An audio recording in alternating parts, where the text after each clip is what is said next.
live on the Woodward Sports Network, 99.1 and 93.5 The Roar, the Woodward Sports app, and anywhere you listen to podcasts. Let's talk some sports. It's Big D Energy. Welcome back, everybody, to Big D Energy right here on the Woodward Sports Network. Big My D. name is Neal. Hey, who are you? Yes, I'm back. Who is this guy? Who let this man in here? I made it back. Somebody wasn't sitting here. I was walking by. Warm day. Got a little AC in here, so I slid in. I pull up on ya. Pull up. Speaking of that, did you see Rick Ross watering his grass? Did you catch that? With the power washer? Yes. Is he not power washing his grass? It's not grass, right? It's like painted grass or whatever, but he's the boss. But it's good to be back. Good to see you. Been out and about. A few charity tournaments. Got the grinder back rocking and rolling. So, yeah, I'm good. Look forward to today. Got big plans today. We do got some big plans today. We'll talk about that later on. Got a show lined up for you, big time show lined up for you here today. Since we got this guy here, I do want to touch on the Stanley Cup stuff, which we will coming up in just a little bit. The NBA draft is just 2 days away, y'all. So I've noticed the discussion ramping up a little bit about that as we get down to it. You know what I've noticed, Neal, and this is sort of a sign. There's excitement. There's excitement not just through the building here, but online in the Piston universe. A little bit different, more of a building excitement about something that we're off and running. We got Cade. I think it was like the last year when we had the first overall pick. It was like, did we really won the draft? Like we really got this? And I think now it's just sitting in more that we've been here for a year, and the record might not be there, but there's an opportunity here in the draft, and it'll be interesting talking to our guy, Jeff Iafrate, later on in the show. But the fact that there's building blocks to be made here. Like there's legitimately, whether we make a move, whether we don't make a move, whether there's a trade, this, that, but there's somebody that we're going to get that should help this team move forward. And I sense the excitement through the people online, on Twitter, watching all the different shows and everybody talking about it. Well, it is a little bit different this year because the path was charted last year. There was no excitement in that excitement of the unknown. It's almost like, okay, Troy Weaver, just like Brad Holmes and the Steve Yzermans, is the fact that, okay, now you got to do some work. Show us. I think we go to Rick Ross for comment. I think that it's a Rick Ross Tuesday. There he goes. That's Rose. But that's what it is. And you know what? Here's the difference, right? The confidence in, I think they're going to have an idea and a game plan and show us. As Fish rolls by in the background. Fish was just showing us. No, but we will have that to touch on. As you said, Jeff Iafrate, our NBA guy, will join the show coming up in just a little bit. We'll go a little bit deeper into the whole NBA draft thing because there is some excitement. I think what D-Mac said, you have your cornerstone piece in place. And now it is time for Troy Weaver to get to work. Now is when it gets hard. It's easy when you got the one pick and Cade Cunningham sitting right there. Very Alavila-esque where, you just go ahead and pull the trigger on that. Now you got to go to work. Well, that you bring up a great point, right? And basketball and all the sports run differently as far as the draft, but now it's about putting this team together. Right, there's still questions to be made. The Jerami Grant, what's going to happen with him? Obviously, there's questions on like Killian Hayes. We think we know what we have in Sadiq Bey. We think we know what we have in the youth. It'll be interesting to see because this draft will tell us what Troy Weaver and his group has been thinking. Because now's the time to move forward, right? Because now what's the win rate, or where we talk about the Lions all the time. Oh, they got to, win 7 or 8 games or just the improvement. What is the basketball equivalent to that for the Pistons this year? And again, it's something where, and what did I say last year, D-Mac? What did I say as we came into the year? The team could have a comparable record but be better, which is, I guess, on the surface tough to understand, but I think it played out to be that way, right? It played out exactly like that. So this year, it's more of the record matching the talent. I mean, I got to see what happens because there's so many angles that the Pistons can go down. And this was something I talked about on the show yesterday, where And now as this Kyrie talk amps up and the Knicks, and the usual suspects are in the mix for it, right? It's the Lakers, it's the Knicks. And I think for the Knicks, because they're dumb, right? Like, it's proven out that the Knicks are dumb. The Knicks and the Kings, dude, are the two dumb franchises. They're the ones you steal on all the time. So I think with the Knicks, where if they do want to get into this mix, and I know that they could go the route of, if they want to do 1 year, they could do 1 year for 1 year, where you do the Westbrook, you do the Westbrook for Kyrie. You do the 1 year deal and move forward that way. But I think, like, for the Knicks, if they want to get in the Kyrie sweepstakes, I guess, I don't know if you'd have to have a prize to be a sweepstakes, I guess, but whatever. That's a different topic. For the Knicks to be involved, I think that a team like the Pistons and a savvy GM like Troy Weaver could understand that you guys need cap space, because the Knicks just make mistake after mistake after mistake, which they can do because they're in New York and they're arguably the most valuable, for some reason, the most valuable NBA franchise out there. Because the Mecca. Yeah, the Mecca, Madison Square Garden, the Knicks, all that stuff. But with all that being said, they need cap space to make something happen.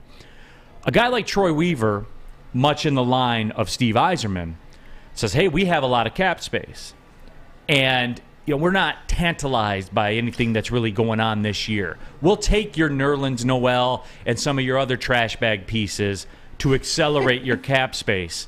Trey Lyles. The Trey Lyles, of those guys of the world. Like, we'll fill up the hefty bag, give us your number 11 pick, and we'll do it for you. So that's where it's like getting the understanding where it's different, where Steve Yzerman, where he will work with the cap and get draft capital. In the NBA, you don't want that because there's only 2 rounds, so it ends up being live players. Right, it ends up being but you don't care about the players. Contracts. Yeah, because they're on expiring deals. Right, but for these things are live, more to speak, than we call it Freddie Charles, future considerations, the Freddie Charles, right, which is down the road. So there's a little different way to do it. Right, but it's the same concept. So let's say, hypothetically, that Troy Weaver does that. What would that benefit the Pistons? How this would year, that not at all. What's that? This year, not at all. No, but in the future for next year, which is what we're building towards. Well, you're getting a lottery ticket. You're basically trading your cap space this year for a lottery ticket. So pretty much what you're saying, Neal,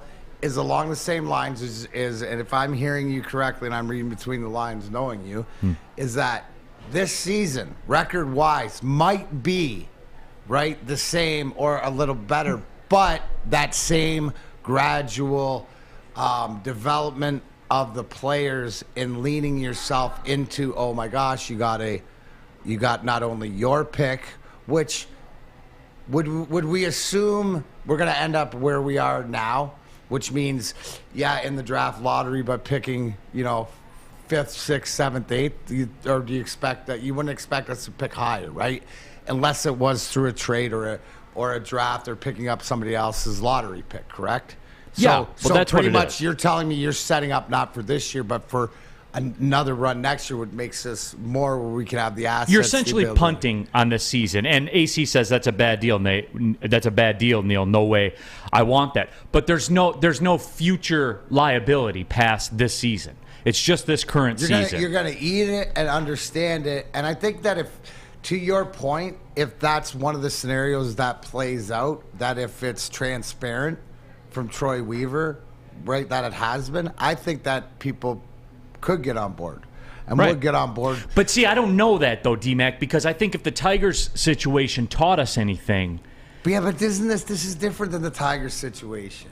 But I think the people are the same, though. You know what I'm saying? Like, no, we've been told to wait for so long. Troy Weaver has, and I know it's dropped in the lap and it's done differently, but in the building process, right? Because I think that, to your point, Neal, the Pistons fans are more to the Lions fans that believe that something different is going on in Allen Park. They believe something different's going on down at LCA with this Pistons team, right? So I think that they'd be open for hearing it out. Not saying that some wouldn't have the same effect of what the Tigers have done in Avila, but I think it's more along to the Lions. I think that the Pistons and the Lions are in the middle, right? where the fans are, okay, give me more information. Okay, I see what you're doing. Okay, I like that. Okay, I'll go with it. With the hashtag wiser plan, right? The draft capital, the salary cap, the guys he's bringing in. We're going to find out today whether Mo Sider wins the Calder or not. These are the questions that I think people are going, okay, Stevie, do your thing. And then the Tigers. But see, even I got caught up with the Red Wings, though. You know what I'm saying? Where remember in January when they were a couple points behind Boston, I said, all right, here we go. And then there was like that monumental collapse but that defensively. Showed you where you weren't. Sure. But it goes back to your. But it left a real bad taste in my mouth, though. You know what I'm saying? But it did. But it also should give you a little bit of a good taste in your mouth instead of bad. Because here's the thing: the worst part is you fool yourself. You don't have the self-awareness as the team. You keep Blashill as the coach. You maybe. What happens if this year you get to the end and maybe you're one game out and you don't make the playoffs or something like this?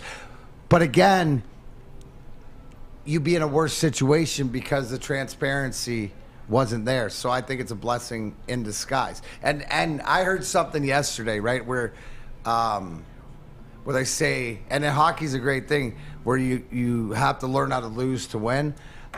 That's not the correct statement. You have to learn how to overcome losing to win, right? That's what it is. You have to learn how to overcome losing to win. So I think that I think everybody, Neal, it's like you were hoping, but at the end of the day, the bottom line is I think Stevie knew all along.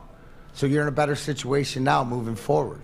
So it's okay, but you have some talent. Well, and I look down the road and see $64 million in cap space in 2 years. You know what I'm saying? Yeah, all the draft picks and everything like that. To go, okay, now if you were going to do that, and that's great. And it's great for the players to know that because you want to be able to test. But when it happens again, then they're going to be ready for it and more prepared and hopefully have a better team. Yeah, and that is true, but it is one of those things, though. I'll have to see how this shakes out this week to kind of readjust what I think about the Pistons next season. Because if you do that, and Spencer, you know this, if you take a Derrick Rose and a Nerlens Noel from the Knicks and their number 11 pick for a second-round pick, which is something like what the deal would be. I'm just keep an eye on the Knicks because they're going to do something because they can't be patient. They can't stop making mistakes, so they have to do these types of things all the time. James Dolan sucks. He's the worst owner in the history of sport. He's in the running. Now, there are a lot. I mean, granted, we're in the moment right now, so you give a lot of recency bias to him. There are a lot of trash owners. Yeah. There are a lot. But with all that being said, though, like you could see that, right? The way I'm explaining it, it makes sense. You're basically, the Knicks are renting your cap space for a year. Yeah, and I can definitely see that. And even if it's not for Kyrie, in true Knicks fashion, I saw an article today saying the Knicks are trying to dump cap space for Jalen Brunson. So, just a poor man's whoever's the best player on the market, the Knicks are going to go after him. So I would not be surprised by that at all. I wouldn't be surprised if Troy Weaver did something like that to acquire more picks, to acquire more capital. So we'll see how that works out. But I've been saying it from the beginning. That is 100% a Knicks move is to overpay for a player like Jalen Brunson. Right. And, this isn't Knicks digital media here, so we're not going to break it down. But these are the types of things, guys, where I need to see. Carmelo was still there. He would have broke it down. Yeah. Oh, no doubt. Yeah. You better believe it. Yeah, no doubt. You'd have taken that, right? For sure. You want Melo now, don't you? Oh, hell yeah, dude. What? I'd buy a jersey the day we signed him. Are you kidding me? Should we trade Cade for him? You trade Cade for him? No. I'm not going to go that far. I'll Straight up. him. No, he's that. Cade in the future first for Melo. That's why we can tolerate him. Because he goes, come on. Maybe trade, Sadiq, but no. Trade Cade, Ben Wallace's retired jersey, and a future first. There you go. Absolutely. Hey, let me tell you something. If I was going to use my draft capital, I would use it on Big Boy because the buffet is back at your participating locations every weekend from 8 a.m. to 2 p.m. Don't forget to try the classics as well, the Slim Jim, the Dolly Chicken Sandwich, and of course, goated on the sticks, the original Big Boy. Find the nearest Big Boy location to you. Go to bigboy.com. It's Big Boy. The buffets are back. Act accordingly. 3 NBA championships. Detroit fans were there. 11 Stanley Cups. Detroit fans were there. 4 World Series wins. Detroit fans were there. And that one Lions playoff win in 1991? Yeah, Detroit fans were there. Woodward Sports, where the fans are. Fellas, let's be honest. We like things to be easy. We like simple stuff, like sports 7 days a week. We like things uncomplicated, like Lady Jane's Haircuts for Men. Open 10 to 8, 7 days a week. Walk in anytime. Sign in, sit down, watch your favorite team play. And before you know it, your hair will be game ready. Open 10 to 8, 7 days a week. Walk in anytime. Lady Jane's Haircuts for Men. It's wicked awesome. Make sure you're listening to Woodward Sports all day long. Start your morning with the Morning Woodward Show. Spend middays with Big D Energy. Watch and listen your drive home with the Bottom Line. And don't forget about Woodward Bets Daily. All live, all right here on the Woodward Sports Network. Back at it, everybody. Big D Energy, Woodward Sports Network. Neal, Ruhl, D-Mac, Darren, McCarty, Sam Flannel, Spencer Raxter as well on our YouTube chat thread. Lionel Nathan says Trader Troy will come up with more than one first-round pick this year. Jake Wegener says, Neal, you got a bad taste in your mouth. Put D-Mac's clock in there. LOL. Yeah, you know, hey, no, whatever you all say. And join the show right now, one of our NBA guys, and we will have some NBA. Put my clock into your mouth. There you go. We will be live here at Woodward Sports for the NBA draft, as we usually are. The whole Woodward's Pistons crew will be in there. Jeff Iafrate, our guest here on Big D Energy, joins us now. He'll be part of that coverage as well. Jeff, you starting to feel it, man? I talked about it last week.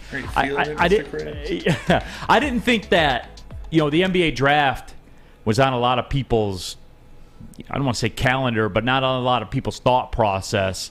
But now I think people are starting to get the juice. You agree with that? Oh, yeah. And I think that's across the board. I mean, the draft is the time to give people hope. Hopium. And for me, I feel like I've been doing all this studying and this homework for this big exam this Thursday, and I'm excited for it, man. It all comes to fruition this Thursday, so I'm ready. Here's the one thing, right? And, hockey guys sitting up here, and you guys teach me, and I try to listen. Now, I was told, right, we were told up here that there's only 4 players. The whole time we had to reach down, and we had to make sure we got in the lottery, so we got those bottom 4, because then we were going to get an NBA pick. Now we're picking 5.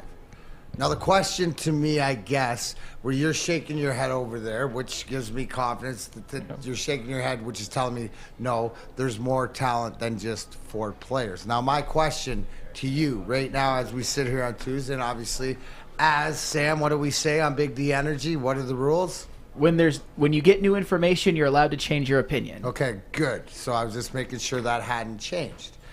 Do the Pistons select at 5 because the player is there that they want, meaning maybe something up front? Neal mentioned it in the open that the New York Knicks, New York Knick, and the Sacramento Kings, Sacramento King. Sacramento's up there. Yeah. There's talk of them going off the board to some of these other guys that we've been talking about between 5 and 10. Where the Pistons sit right now, do they make the selection at 5, or do you think that with something that they make a move either in or out? My belief is they will stay. A lot of teams are calling the Sacramento Kings number 1 because of Jaden Ivey. And you mentioned it with 4 players. Troy Weaver said yesterday in his press conference he believes there's 7, 8, 9 players he likes. So that's coming from the horse's mouth. And so here's the thing. I get it. Yeah. But do you believe Troy Weaver when he said that? And that's one key I guess I would ask you. So the fact that you think there is and the Troy Weaver tells you that there is, you believe he's not throwing us hobbycock or whatever. No. Poppycock. We'll go with that. And no, I don't. Poppycock, same thing. I believe him. In my point of view, for Sacramento, I think they want Keegan Murray. The tough position they're in is they don't want to take him at 4, but they don't want to trade back and not take Keegan Murray and lose him. So you might need to just overvalue him and take him at 4. He's the best fit for Sacramento. I don't think Jaden Ivey makes sense there. New York, the Knicks, I mean, that's a team that is in every conversation, it seems like. But what assets do they have? Now they're in the Kyrie Irving conversation. So who knows with New York? But, yeah, I believe Pistons will stay put. I know Troy Weaver picked up the phone and called Sacramento. Obviously, you have to inquire about it because that tells me they like Jaden Ivey as well, and they want to see if they can move up one spot. But something tells me Troy Weaver's not going to fork up assets because Sacramento's asking, it's a steep price for one pick. And again, we'll see. But if I had to give you my opinion, I think they stay put and take Keegan Murray. I just don't think, they're asking for a lot, and I don't know if New York's going to be able to match it. So that's just my opinion. I mean, break it down, I guess, in that, look, and my thoughts have been pretty well documented on the whole Keegan Murray, Jaden Ivey situation. For me, I want a guy that is an elite shot. This is a shot-making game now. Yeah. Like, that's what it is. You're not dumping the ball in the post anymore and letting a big man go to work or any of that type of stuff. I would even argue that, the slasher finishing at the rim, even that time has passed a little bit in the NBA, in my opinion. I want somebody that is elite in a facet of the ball going through the net, be it an elite shooter. If you want to go the drive route, an elite finisher, which Jaden Ivey is not in either of those cases. An elite passer, which Jaden Ivey is not. You see what I'm saying here, I guess? Sell me on Jaden Ivey. Sell me on Keegan Murray. What am I missing here? Am I wrong? Sell me this pen. I don't think there's some truth in what you're saying. I think the point you have to look at is besides the top three, once you start going down, although I think it's a deeper draft, to say guys have elite skill, like even Shaedon Sharpe, I don't think he has elite shot making because he hasn't shown us that. So with Jaden Ivey, I think it's really upside. I mean, you understand the NBA is a sport where you're banking on upside. You look at measurables, you look at what they can be. And with Jaden Ivey, something tells me that's what they're looking at. I mean, Jaden Ivey, they feel like he can be a dynamic guard. I mean, he watches a lot of Ja Morant film. Now, Ja Morant needs the ball in his hands a lot, so I get that. But he's played a lot of off ball at Purdue as well. He didn't lead the team in assists. He was able to play off ball. He worked on his catch and shoot. He got tremendously better. 3-point percentage, you can go look at it. So he's an unfinished product, but so are all these guys. So for me, Jaden Ivey, if you want to draft upside, and I get they don't want to take a risk on Shaedon Sharpe. That's my guy. But again, I don't blame them. Realistically, Jaden Ivey's that dude. If you're looking at a guy who can be dynamic, I love Benedict Mathurin. You could argue he's the best fit. But if you're going to tell me he's going to be more dynamic than Jaden Ivey, I would have to disagree with you. Although he makes more sense as a fit. But if you're drafting on talent, which is what the Pistons need, Jaden Ivey's the pick. Because who are you signing in free agency that's dynamic? I mean, I'll wait. I can't think of one. So for me, if you're going to draft at 5, you got to get value. And for me, Jaden Ivey's too good to not grab at 5. Well, doesn't it bring up the big idea, like Neal had said, and you're talking about free agency this year's? But my question to you, Jeff, is if we're looking ahead, and Neal says one of the plans could be taking money off of some teams, taking some players, using your salary cap to your benefit to get you that lottery pick, or to get you down, who's coming up in a few years? Is there, like, looking ahead in the 2-year free agency, are we more apt? Is there somebody there that we really want? Because as you guys are talking about different guys to draft here, there really isn't that free agent out there that we want to spend the money on, is there? It's a tough free agency class. Like I've always said this, it's top heavy. Like you have DeAndre Ayton, he's really the hot commodity, but he's restricted. And I wouldn't even in any other free agency class, DeAndre Ayton wouldn't be your top commodity, or Miles Bridges. But this free agency class is interesting. For next year, there's going to be more superstars available. But D-Mac, if I'd answer honestly, like I just don't think those guys are coming to Detroit. So I think the only option is you can build a team attractive enough to grab one of those guys or trade for them, because the Pelicans traded for C.J. McCollum. That's a 20-point scorer. They went out and traded. So I think if the Pistons want to go acquire that big fish, it may not be in free agency until this team shows they can do something, unless you go in and you grab somebody. But in terms of free agency, where it's just too premature to talk about, Bradley Beal or going and getting a big player, because we're not an attractive destination. It really not right now. And that's kind of the rub, too, with the Pistons this year, is they're one of the few that has cap space. There's not a ton of teams that have a ton of cap space. Next year, the Pistons have a ton of cap space as well. But the problem is, so does a lot of the NBA. So, that's kind of the rub that they're up against. It's kind of similar to picking 5 in a 4-team, in a 4-player draft or whatever. That's the rub that they're up against. But through all that, that's the thing, even with the draft. And we have to remember this, too. With this draft this year, if you're wrong, it's not a death sentence, because that cap space number remains the same. Right. You know what I'm saying? I mean, like, it is one of those things where you can, and it's weird because it's a weird dynamic because I feel as though there's a ton of pressure on Troy Weaver to get this one right because the clock's ticking on Cade Cunningham right now. Yeah. I mean, it is. Like, that's not something we You got to think sell about. him something. Yeah, that's not something we think about or talk about, but it is. Like, it's ticking. And this is one of the off seasons, and there's 5 more off seasons. That's it. 4. That's it, man. Like, you got to get it set up. So, with all that being said, I feel as though there's a ton of pressure on Troy Weaver in this offseason because it's the first one now with Cade Cunningham. But at the same time, if you do miss, it is not a death sentence because they have the financial tools to be able to overcome that. Yeah, absolutely. I think it really ups the pressure if they trade to 4. If you trade to 4 and you take Jaden Ivey, I mean, I love Troy Weaver, but you're under a microscope. Like, that is, if that's your guy and you go up to get him, he better be a superstar, like point blank. But if you're at 5, to your point, Neal, and you stay put, you take, let's say Benedict Mathurin.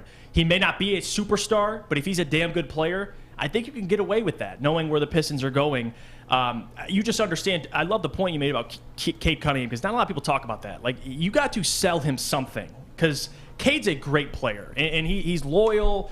But all guys are loyal when they first come to a team. Well, yeah, when you can't 19. go anywhere for 4 years, you're loyal. Right, you're gonna love the team you're on. You're gonna love where you got drafted. But once years go by and you're not winning, for a player who wants to win, that's going to have a mental effect on him. So absolutely, I think, in my opinion, there is a lot of pressure.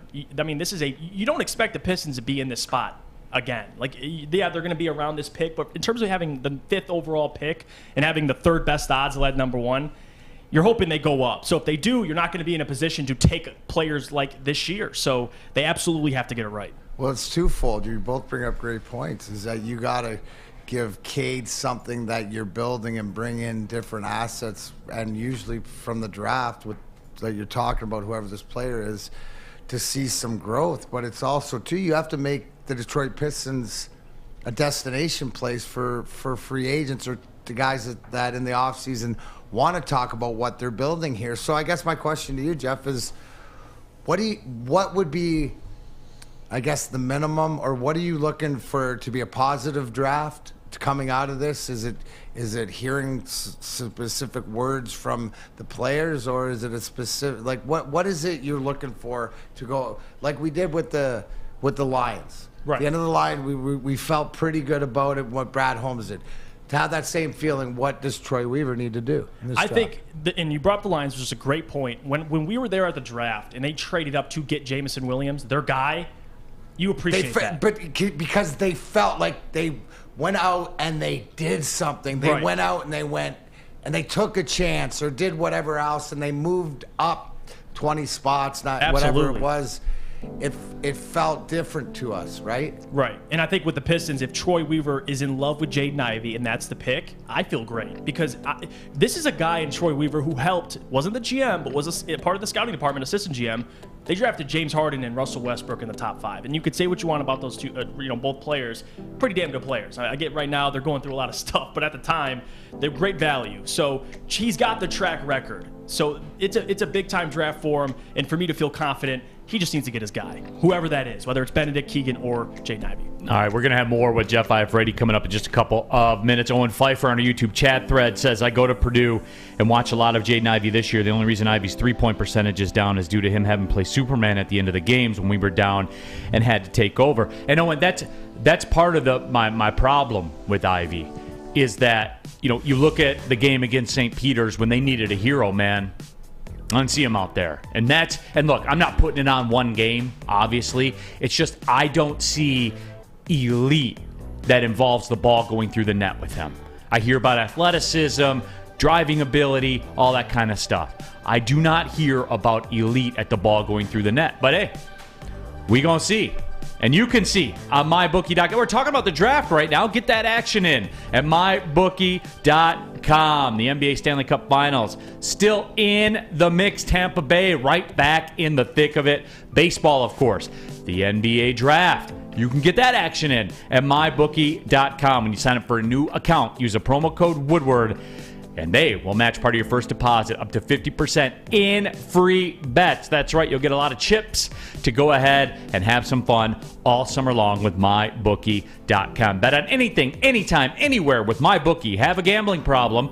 Call the Michigan Gambling Hotline, 1-800-270-7117. We don't like to brag that we are the toughest sports network in Detroit, but we do have a guy named Darren McCarty on our side. Lemieux and McCarty, who've had a good knockdown drag up. There they go, right on the whistle. They were talking to one another. Woodward Sports. It took exploring 50 different formulas and hosting countless taste tests, but we believe Gypsy Vodka is the smoothest vodka on the market. Don't believe us? Ask the owners. We're Mike and Adam Kazanowski with High Five Spirits Distillery. We're in close to about 1,200 locations throughout Michigan. We wanted to create a brand that was geared more towards freedom, love, adventure, and at the end of the day, we really wanted to tell a story that inspired other people to take risk, follow their dreams, whatever that might be. Get a shot up. This is for the win. All of Detroit's sports teams live on Woodward. All of Detroit's sports coverage lives on Woodward Sports. Driving the best in Detroit sports coverage. Ribbit, ribbit. When you need apparel, there is only one place to go. Big Frog Novi, with no setup fees, no artwork fees, no minimum, and a 24-hour turnaround. You can have your whole team outfitted in no time. Whether it's embroidery, direct-to-garment, vinyl, and screen printing, Big Frog has the styles you want. Visit bigfrog.com/Novi or call 844-4BIG-FROG. That's 844-4BIG-FROG. Go to bigfrog.com/Novi. Tell them Big D Energy sent you. Big D. Big D. Big D. Back at it here. Big D Energy, Woodward Sports Network. Neal Ruhl, D-Mac, Darren McCarty. We got Spencer Raxter. We got Sam Flannel, the people's champion, Sam Flannel, of course. But Jeff Iafrate, part of the whole Woodward Pistons crew here. Oh, I love it. I was gone and you got named the champion. Draft night, Thursday night. Woodward Pistons will be here in studio. What's the setup looking like for that? You guys here all night long? What's the story? Yeah, we'll be here. I mean, we'll be here an hour before the draft goes live, but we'll go live a little before the draft, and we'll be there, probably to the middle of the draft. Because I remember with Woodward Sports, we did the coverage with Killian Hayes, and then Sadiq Bey and Isaiah Stewart were picked, and we weren't recording it. So hopefully we'll be live, and we'll see what Woodward does. Maybe he sneaks it back in that first round. Yeah, absolutely. A couple of the other moves, and we were talking during the break. I mean, just for the record, I'm a big Benedict Mathurin guy. Yeah, rightfully so. Yeah, well, I mean, just the ball goes through the net when he shoots it from three-point range. And it is that simple with me. Yeah. And with Cade's ability, I think you can't have enough shooters in terms of the Detroit Pistons. We have one in Sadiq Bey. Right. I think Mathurin will fit that role as well. And now we're moving. And like a Mathurin pick, do you think anything's going to happen with this Ayton stuff? I don't know. I don't think so, because there's a lot of teams that are going to be in the conversation, but you never know, honestly. Especially with a guy like DeAndre Ayton, like his future's so up in the air. It's hard to predict. Yeah. It really is. And that obviously would dictate, if you did do a move, then I think you have to take a shooter. You know what I'm saying? I mean, right. A lot of it depends on what it's looking like. And again, I want the elite guy, and I think Benedict Mathurin is part of this new generation of NBA player, where it is quote-unquote positionless basketball. And just give me a shooter, man. Make shots. What did we learn from the champs? Make shots. What did we learn from? Is that the direction? What we saw in the finals, that the Pistons need to go. What Neal's telling me is that when he screams "make shots," all I'm thinking of make shots is Golden State putting them up, whatever like that. And they got a guy that has never dribbled since college, and Klay Thompson that doesn't need to. But to the point, if you got shooters in this league, that's what you need. It's not the under the rim guy. It's not whatever like this. So. Is that what we're looking for? Like, is there give me something? And obviously, we were talking about the draft, to have that idea that we're gonna do something. But I look in the chat and say, well, we're not gonna win anyways, and should we tank and stuff like this. To Neal's point about this team's record could be the same, but they have to get better to show something. What is that? Is that just the camaraderie? To the fact that when we talked to Jerami Grant last year on this show, that Neal asked him point blank, hey, do you guys ever think about if you guys were healthy and played together? Yeah. And them going, yeah. Do you ever think about that too? Oh, yeah. And just to go back to the finals, like Boston Celtics have been close for years, and they've had chemistry for years. And you have Golden State, who's had chemistry for years. And also to Neal's point about Ben Mathurin, it's not just the shooting, it's the versatility. Like, that's what the finals was. Positionless like, wings, basketball. Yes, absolutely. So the switchability. Who's the guy, like, in all honesty, sorry to interrupt, but in all honesty, especially in those last few games, right, it's the guy who with the pedigree was drafted high, but, Steph was Steph and stuff, but Wiggins. Yeah. Right? Wiggins, what did he do that he didn't do earlier when he was Minnesota? Versatility. Offer versatility. We heard Jordan Poole's name throughout the whole playoffs of the young guys coming up helping, the other three, but that's the versatility you're talking about that we just saw, correct? Oh, absolutely. And with Benedict Mathurin, you have the shot making. He's a way better in terms of catch and shoot, so he's going to fit seamlessly next to Cade. I would argue he's the best fit out of all these guys. It's really about upside. I think that's the difference. Now, if you believe Benedict Mathurin will get to that point, go take him. I would applaud Troy Weaver. This is a guy who last year showed a lot more. I think he could be an even better playmaker, like handling the ball. There's a lot more to unlock with Benedict Mathurin, but the shooting, the size, the defensive intensity, like he checks all those boxes. I mean, 6'6" wings that could shoot. That's where the NBA is going. So with Benedict Mathurin, you can't go wrong. I mean, that's a great pick. So my question to your point, to our conversation about what the Lions did moving up to get to 12 to get the wide receiver Williams, is he Mathurin a guy that the Pistons should look and take?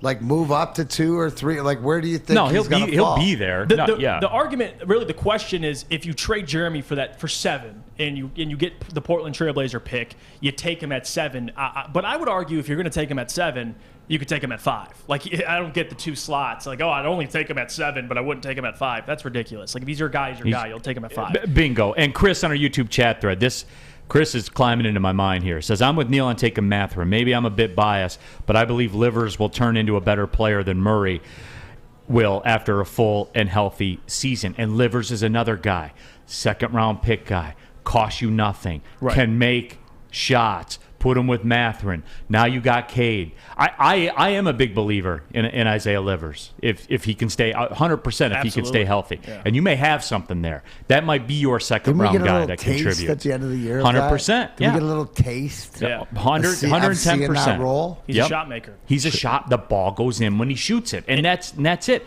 So now all of a sudden my perimeter with a guy like Mathurin and Livers and Sadiq Bey, you got to stay home. And Cade. You see what I'm saying? You can't leave them. A lot of things change when that happens. Now, granted, I'll worry about stopping people later, okay? And I understand that. I'll worry about stopping people later. I got to score points, man. Well, that's the new league. That's the league. This is the league, and that's the thing with the Golden State Warriors. And why, when we talked about it, why I like them over Boston, they can take it to a level that you can't get to. They can score. They can go on a 12-2 run in a minute 40 and flip a game. And take you out of the game or get back into the game. You know what I'm saying? Like that spurt ability that they have, I want to be able to do that. I want to be able to score 18 points in 2.5 minutes. Because that's how it works now. Look at the swings in the NBA games now. Teams are down 20, they come back and win. Teams are down 10, they end up winning by 30. Like that's how this league works now. Yeah, and a prime example of that, I mean, people want to compare Luka Doncic to Cade Cunningham. Well, look what the Mavericks did. They made the Western Conference Finals surrounding Luka Doncic with shooters. He had shooters. Now, I would argue they also had Jalen Brunson, another ball handler, because, again, you don't want Luka Doncic taking the entire offensive load. I don't really want Cade to do that. But to your point, that's the recipe for success. Like, if you surround Cade with shooters, the ball's going to be in his hands. And I think Ben is a guy that also can make plays with the ball. So a lot of upside there. And I think that's a guy, if I had to rank my top 3 for the Pistons, or in my eyes what Troy Weaver views it, I would put Jaden Ivey, Benedict Mathurin at 2, and I'd put Keegan Murray at 3. I like Ben more than Keegan Murray, and maybe I'm on an island with that, but I really do. I'm sold on having a backcourt mate with Cade at this point. Really. Yeah, and, again, let's talk about this because we do need to address this, the Jerami Grant thing. Yeah. At the beginning, I said, let's do the asset thing. But as we move towards the draft, I'm very much moving into the camp. I'm talking about like the moving truck is on its way now I ordered a new IKEA bed. It's going to be here Tuesday. I'm going to put it together in the new apartment and all that stuff. I'm in the keep Jerami Grant camp now. And going back to what I said, guys, like with these guys you draft, you hope they're 20-point-a-game guys, right? Like that's what you want them to. That's what Jerami Grant is, And I know he's 8 years in the league. I understand that. I know he's 28. But, your 4-year, $120 million deal, which, 30-ish million is about the going rate for a 20-point-a-game guy in the NBA right now. Yep. I just don't survey this draft landscape and see where I'm going to do any better than keeping Grant for 4. And I might be on an island. I might have to draw the sword with this. And the crowd's going to charge at me. I understand that. Yeah. But I am in the keep Jerami Grant camp now. You give him that 4-year contract, and you move on. Yeah, and Troy said this too. Like he doesn't want a team full of 20 to 22-year-olds. Like you want veterans. And Jerami Grant, we just had a conversation about versatility. There you go. 6'9", can guard multiple positions, can shoot, can handle the ball. Like that is your prototypical 4 in today's NBA, and that's why so many contenders are calling the Pistons for Jerami Grant. Miami Heat, Atlanta Hawks, who've been in the playoffs, Portland, who wants to take the next step. He's a hot commodity. So I wouldn't fault the Pistons if they kept him. Like, if you keep Jerami Grant, you draft Benedict Mathurin, whoever it is, and you go and sign DeAndre, let's just theoretically say, let's go. Like, that's a play-in team / playoff team. So for me, I wouldn't mind if they keep Jerami. I know Troy's going to answer the phone, obviously. But if like he did at the trade deadline, he didn't trade him at the trade deadline because there weren't any good offers. And I don't think there is now. Like, I'm not interested in 7th pick. Do you not have to use this and judge Troy Weaver on his handling of the Jerami Grant situation? Oh, no question. To say what, because it might absolutely be the same way what they're thinking all along, but the value now might be greater. Right? And the fact that he kept on to this asset because it could, money-wise, everything else. Now, I believe, and I have to believe, because he sat on it for so long, that if there's a trade that's made, it's going to benefit because of what they can get in return. But to your point, Neal, I would expect to see, I almost, as time goes on, more expect to see Jerami Grant in the opening day roster for the Pistons. Yeah. You got time for one more? Oh, I'm yeah, here. because I do want to get a little bit deeper into this, because, I have to draw the sword because I knew this was happening. Like, I knew the crowd was coming down from the mountaintop, and I'm there with my flag, and I'm looking around, and there's nobody with me. But that's fine. There's always people with me when I roll into Planet Fitness. That is right. Home of the judgment-free zone, where you can work out in a non-intimidating, judgment-free atmosphere. Membership starts at just $10 per month, all the way up to the black card for $24.99, still less than $1 a day. Get your use of all the amenities, the unlimited tanning, the hydro massage, massage chairs, total body enhancement. Biggest thing for me, access to over 2,000 Planet Fitness. That's a plural, Planet Fitnesses. Over 2,000 of them worldwide with unlimited guest privileges. You can join today in club. You're going to pass a couple on the way home. Just pull up on them and join there. Or you can join online at planetfitness.com. It's Planet Fitness, D-Mac, where your fitness is essential. 6 dark corners, a driveway and a patio, 5 windows that could become doors. Every house has unique security challenges. Guardian Alarm has more tech, more team, and more ways to help keep them all safe. Get a professionally designed and installed security and smart home system from Guardian Alarm. Sign up today and get a free video device. Guardian Alarm. Smart, right from the start. Call 1-800-STAY-OUT. Yo, Scott from Woodward Bets. Hey, hopefully you guys have been following along. That's 6 out of 7 days I gave you a winner. But we're going to get back to those winners here in a second. But first, you guys got to download oddstrader.com. It's got live scoring, play-by-play updates, and it's the best place to compare all the odds at the sportsbooks right in the palm of your hand. Hey, let's get back to that winner. Be when red hot, 6 out of 7 days in a row. Today, we're rolling with the White Sox to beat the Blue Jays. Goss's been struggling a little bit. Cease's been pitching well. Woodward Bets, oddstrader.com. Check it out. What's up, D-Mac? Here, our friends at Alta Equipment know that when it comes to getting your job completed and on budget, on schedule, uptime, yes, it matters. That's why Alta Equipment is partnered with the biggest names in construction. So if you have a big project coming up, Alta Rents has you covered. With the most diverse rental fleet in Michigan, there's nothing your project can throw at you that Alta cannot handle. Give them a call today, 844. Go to Alta. That's 844. Go to Alta today. Alta Equipment, where uptime matters. Back at it, Big D Energy, Woodward Sports Network. Going a little deep on the NBA draft. Why not? It's a Tuesday in the summertime, and the draft is Thursday, by the way, so it all checks out. It all makes sense. Neal, Ruhl, D-Mac, Spencer Raxter, Sam Flannel. We are wrapping one more segment here with Jeff Iafrate. He'll be part of the Woodward Sports NBA draft coverage on Thursday. About a half hour before the draft starts. Jump on in there. Live reaction, all that kind of stuff, right? Oh, yeah. It's going to be a blast, man. Hopefully, it won't be the same reaction like the lottery when we all expected we're going to get top 3 and we got 5. I mean, it was pretty. It got pretty quiet in that room pretty quickly. But you got the first one the year before, so it's okay. I know. It's okay. Now We're the greedy. work has to be done. That's because at 5 you actually got to work. Right. Yeah, true. Brandon Katz says it makes 0 sense for Detroit to sign Grant and add free agents and get their ass kicked in the play-in tournament. They should get one more top 5 pick and go all in with free agency next year. And, you know, I think it does make sense to sign Grant because, okay, Brandon, so do you want to draft Keegan Murray and hope he's Jerami Grant? Like, is that – because that's what the comp is, right? Like, I would just rather put the extra $20 million on it and have Jerami Grant. You know what I'm hoping. Oh, yeah. For the known. Pay for the known. Pay for the known. Like, that's what it is. And, guys, remember, you can do both, right? For the Pistons, in 2023-24, the Pistons will have $110 million in cap space. That's what they have right now. Right. And think about it, too. Like, and, Brandon, when you say, you know, go after free agents next year, everyone's got money next year, man. Everybody. Yeah, like everyone's going into the club and making it rain. Like it's not just the 5 tournaments or 5 teams that have it. They are.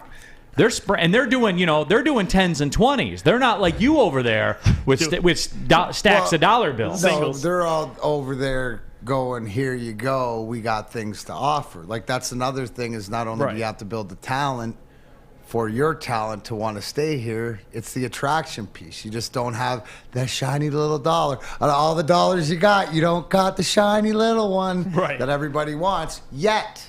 Yeah. I think that's something that you're building into. That's what I'm hoping. And I guess my question is it out of the question to say I know maybe not next year, and I don't have a Pistons clock, obviously, but is this like is this 2 years? Is this 3 year?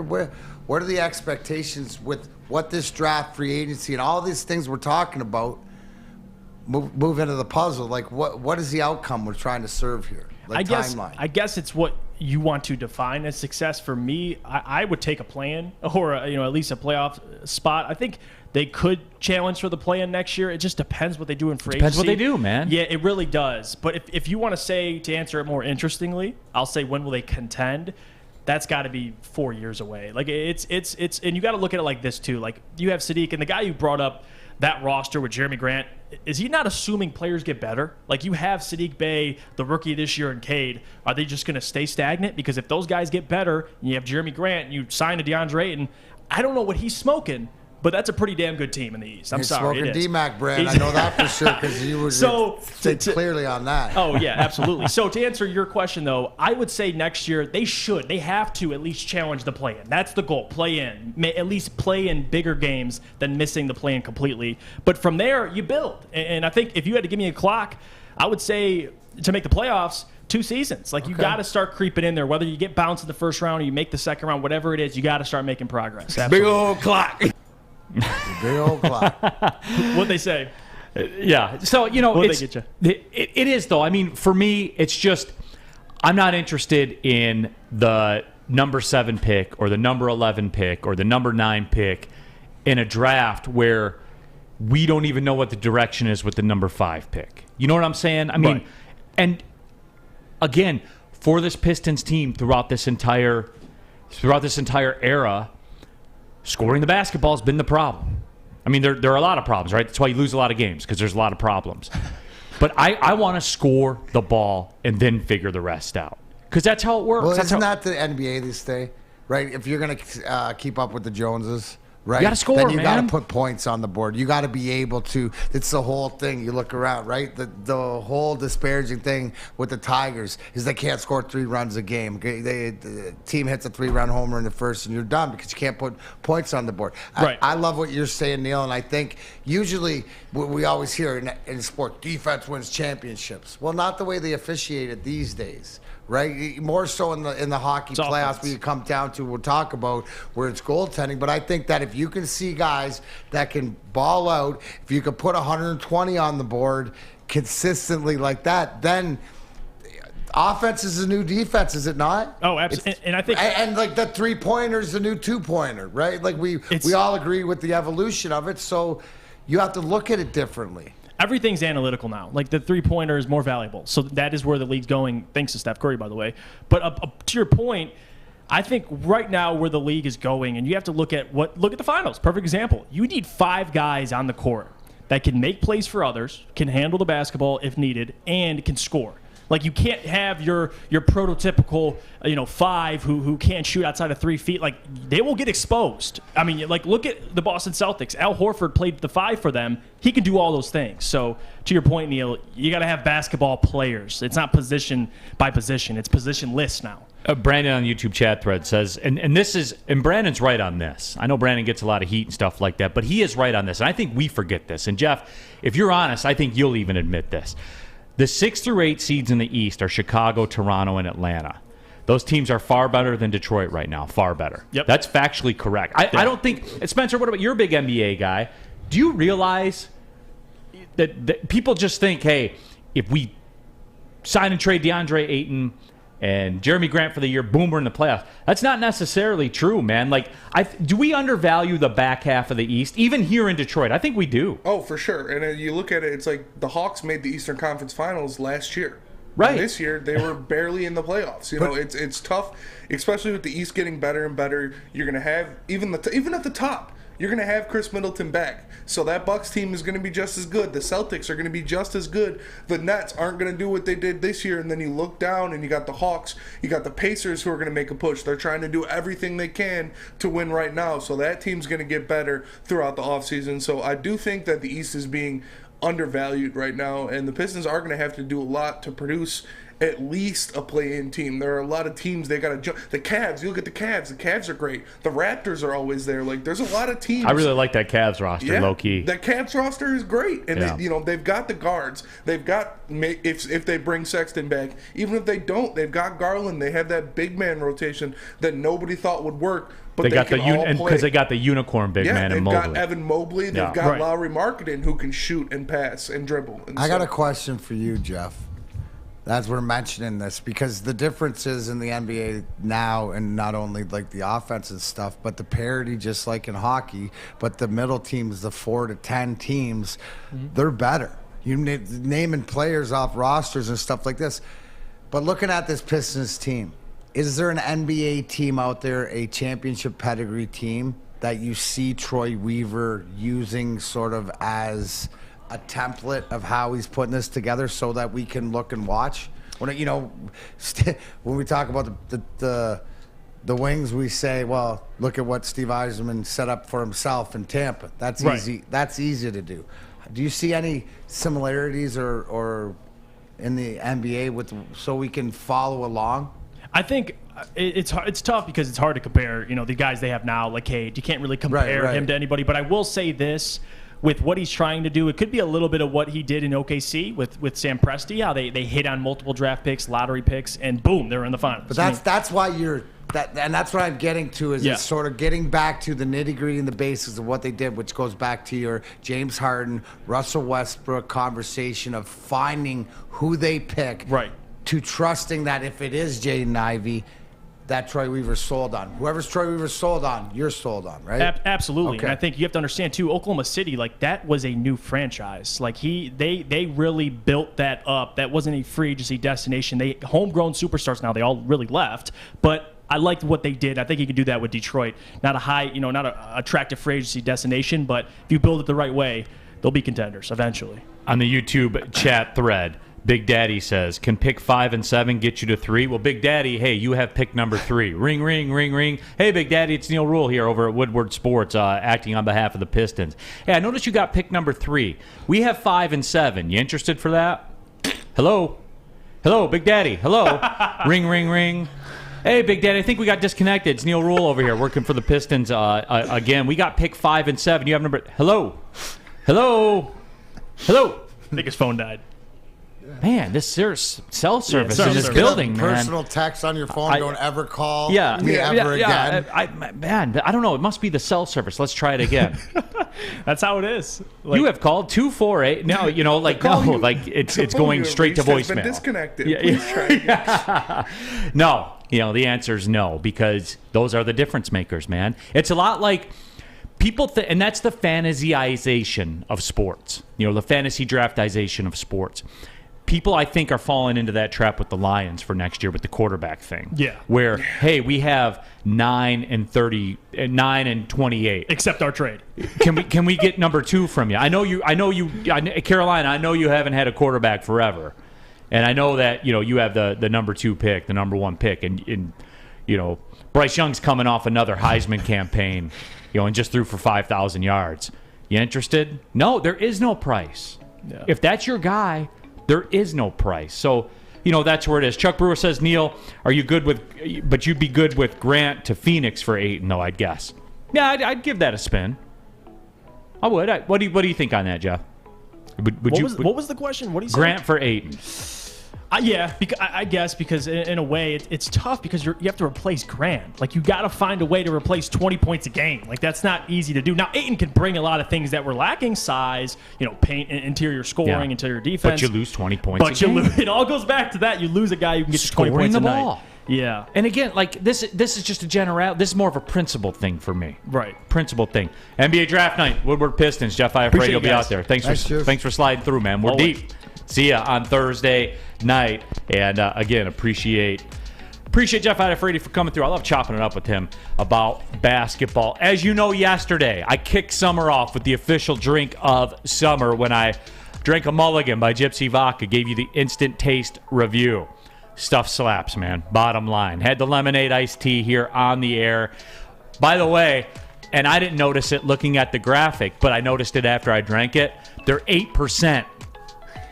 Okay? It's not playtime out here with the Mulligan by Gypsy Vodka. It's not a cute little summertime drink. Like, it'll get you where you want to go, folks. Let's just say it like that. Gypsy Vodka, so you know it's a quality product, just like the Gypsy Vodka is. But if you're out on the golf course, if you're hanging out in the backyard, the Mulligan is calling your name. Tremendous taste, and I don't know what else to tell you guys. You got to get to your local golf course or the Total Wine store near you and pick some up. Just give it a try, guys. Trust me. All these other, the hard seltzer stuff and stuff like that, they're in some trouble right now because that stuff is for real. As always, drink responsibly. It's Gypsy Vodka and it's the Mulligan. Make sure you download the Woodward Sports app in the App Store and the Google Play Store today. Take Woodward Sports with you wherever you go and listen live on your phone or mobile device. Life is full of hard choices. We're here to make one of life's biggest decisions as simple as possible. My name is Christina Gennari, and for over 20 years, I've helped hundreds of families buy and sell homes. We cover all of Metro Detroit and more, from large luxury homes to starter homes. We will work hard to make sure that you get the home of your dreams. So if you're in the market today or even thinking about buying or selling in the future, make the obvious choice. Christina Gennari, the obvious choice in real estate. Visit us at soldchristina.com today. 3 NBA championships. Detroit fans were there. 11 Stanley Cups. Detroit fans were there. 4 World Series wins. Detroit fans were there. And that one Lions playoff win in 1991. Yeah, Detroit fans were there. Woodward Sports, where the fans are. What's going on, everybody? It's Spencer for the Fulling Warehouse in Hamtramck. You know it, you've heard about it. It's the home of the original football bowling pin game called Fulling. Multiple different ways you can play. They've got $12 open unlimited play. You can stay there open till close, have a good time. They also have private lane reservation for $120. 10 to 12 people, you get your own lane. You can bring in any type of food you want. If you get thirsty, they've got a $2 mystery beer vending machine. You put in $2, pops you out a good beer. No hassle, no fuss needed. Know what you want to make a decision. They have multiple fully loaded bars for you to choose from. So come on down to Hamtramck and visit them at the Fulling Warehouse, or visit them online at fullingwarehouse.com. Again, that is fullingwarehouse.com. Pulling up on the second hour of the show, Big D Energy, Woodward Sports Network. Neal, Ruhl, D-Mac. We got Spencer Raxter. We got Sam Flannel, the people's champion, if you will. But we are happy to have. Hey, what consecutive day of Flannel? I think we feel like we lost track of that. This is actually 80, so it's a milestone. Day 80 of 365. He reached the Golden Girls. Attaboy. 80. Hey, I love what Rake says, Neal. Is how's the sugar allowance on the mulligan? Is it sugar? It's not. It's not as sweet as you would think it is. I didn't go look it up, but it's not as sweet as you would think it is. Okay. So I'll have to do a bit deeper dive into that to see how much I can get it in the rotation. But Rack, I'll say this. Be aware. Be prepared. You know what? I hope they have it down at Keyworth, and Rack and I are enjoying DCFC game. He can slam a couple of those back and give his own review. He'd be a good Rack. He'd be a good review, bud. Yeah, absolutely. Jack Harrington says, Neal, Adam hates Jerami Grant. Adam hates a lot of things. We'll just say it like that. And but yeah, Rack, they're not as sweet as you would think they are. They're more. I don't want to say hard, like they hit hard more than they're sweet. They got a little bite to them. They do, yeah. Like what you're in. You know what you're up against when you crack one of those things open. I'm telling you though, you guys should do it. Real quick, news coming out. I guess Deshaun Watson has settled his lawsuits with 20 of the 24 accusers, just in terms of what's going on there. So four have not. There are still 4 lawsuits that are pending, as it will. Also, too, some golf news. I know you would be sad yesterday, D-Mac. Our audience made their feelings known about golf. They're not big on the golf discussion, the golf, they're not big on golf. Shout out to Matt Fitzpatrick, and Brooks Koepka just took the bag. Yes, he did. Abraham Answer, too. Abraham Answer, Brooks Koepka. Over to the Live Tour, so there's something going on between them. I mean, hey, I love wrestling. They got WWE and AEW. Might as well have the Live Tour, the PGA Tour. But congrats to Matt Fitzpatrick, because he won that U.S. Open. He won that tournament the way he played down the stretch, especially with the shot on 18 out of the sand. Yeah, that was big time, no doubt. Well, it's unfortunate. No doubt about it. Lions Rumble 81 says, so he's playing this year. He'll be playing to some degree. Cleveland didn't give up all that draft capital because, just on the off chance that he could play. He's going to play. Oh, that's just the way it is. I don't make the rules, man. It was just now, what does the writing on the wall sort of tell you? Obviously, not out of the woods yet as far as the NFL making a decision, but I don't think he's going to miss the season. I think that at the end of the day, when the smoke, he'll miss a few games. Right. That's how I think it'll play out. That's what this just tells me right here is, okay, so he's going to play. And then it goes back to what you've said all along, is they're not going to make the trade without having some guarantees that they're not going to lose money, right? Bingo. That's what it is. Southpaw Lab says, I met D-Mac at Birmingham Country Club when I was in first grade at a friend's birthday party. He was hitting bombs on the driving range. Can you confirm that? I cannot confirm hitting bombs, but I can confirm I was on the driving range. Attaboy. And to what did he say, first grader? Yeah. To a first grader? Yeah, they must have looked like bombs. They were probably just like solid 220s. Yeah, maybe with a kick 230. No, whatever. But yeah, I got the You're roll. going to see that today. At Birmingham, the driving range, you can hit it if you're hitting bombs into the 8th fairway. So maybe that's what he saw. Yeah. Shout out. Thanks, bud. make Trying to you hit bombs feel later good on today. You'll see a solid 2:30 today over at Red Run, my friend. Yeah, nice. D-Mac and I are getting out today after the show. You know, we figure why not take like the hottest day of the year and roll out. Yeah, I said I'll only play, above 70 degrees, and you brought Florida in, so I mean I can't turn my back on it. Yeah, Patty Grimes says, Neal, do you really think the Browns knew what they were doing? That is debatable, Patty. You know, like we don't know with the Cleveland Browns. I would think, and Patty, look, I've always said this, like we think way more of stuff than what it is. We give people way too much credit that are in leadership positions, and sometimes they just get lucky. On this one, Patty, I hope they had some assurances in doing this. I hope. So. I would think, right, David? They had to have. Well, right? But also, too, that there was a little bit of a gray area because, and see, to me, Baker Mayfield is a quarterback in the NFL, right? He's better. He's better than, if he's like 25 to 30, right? But he's a starting quarterback in the NFL, and for them to keep him with all the noise coming out of Cleveland, to me, that tells you that was sort of like their contingency plan.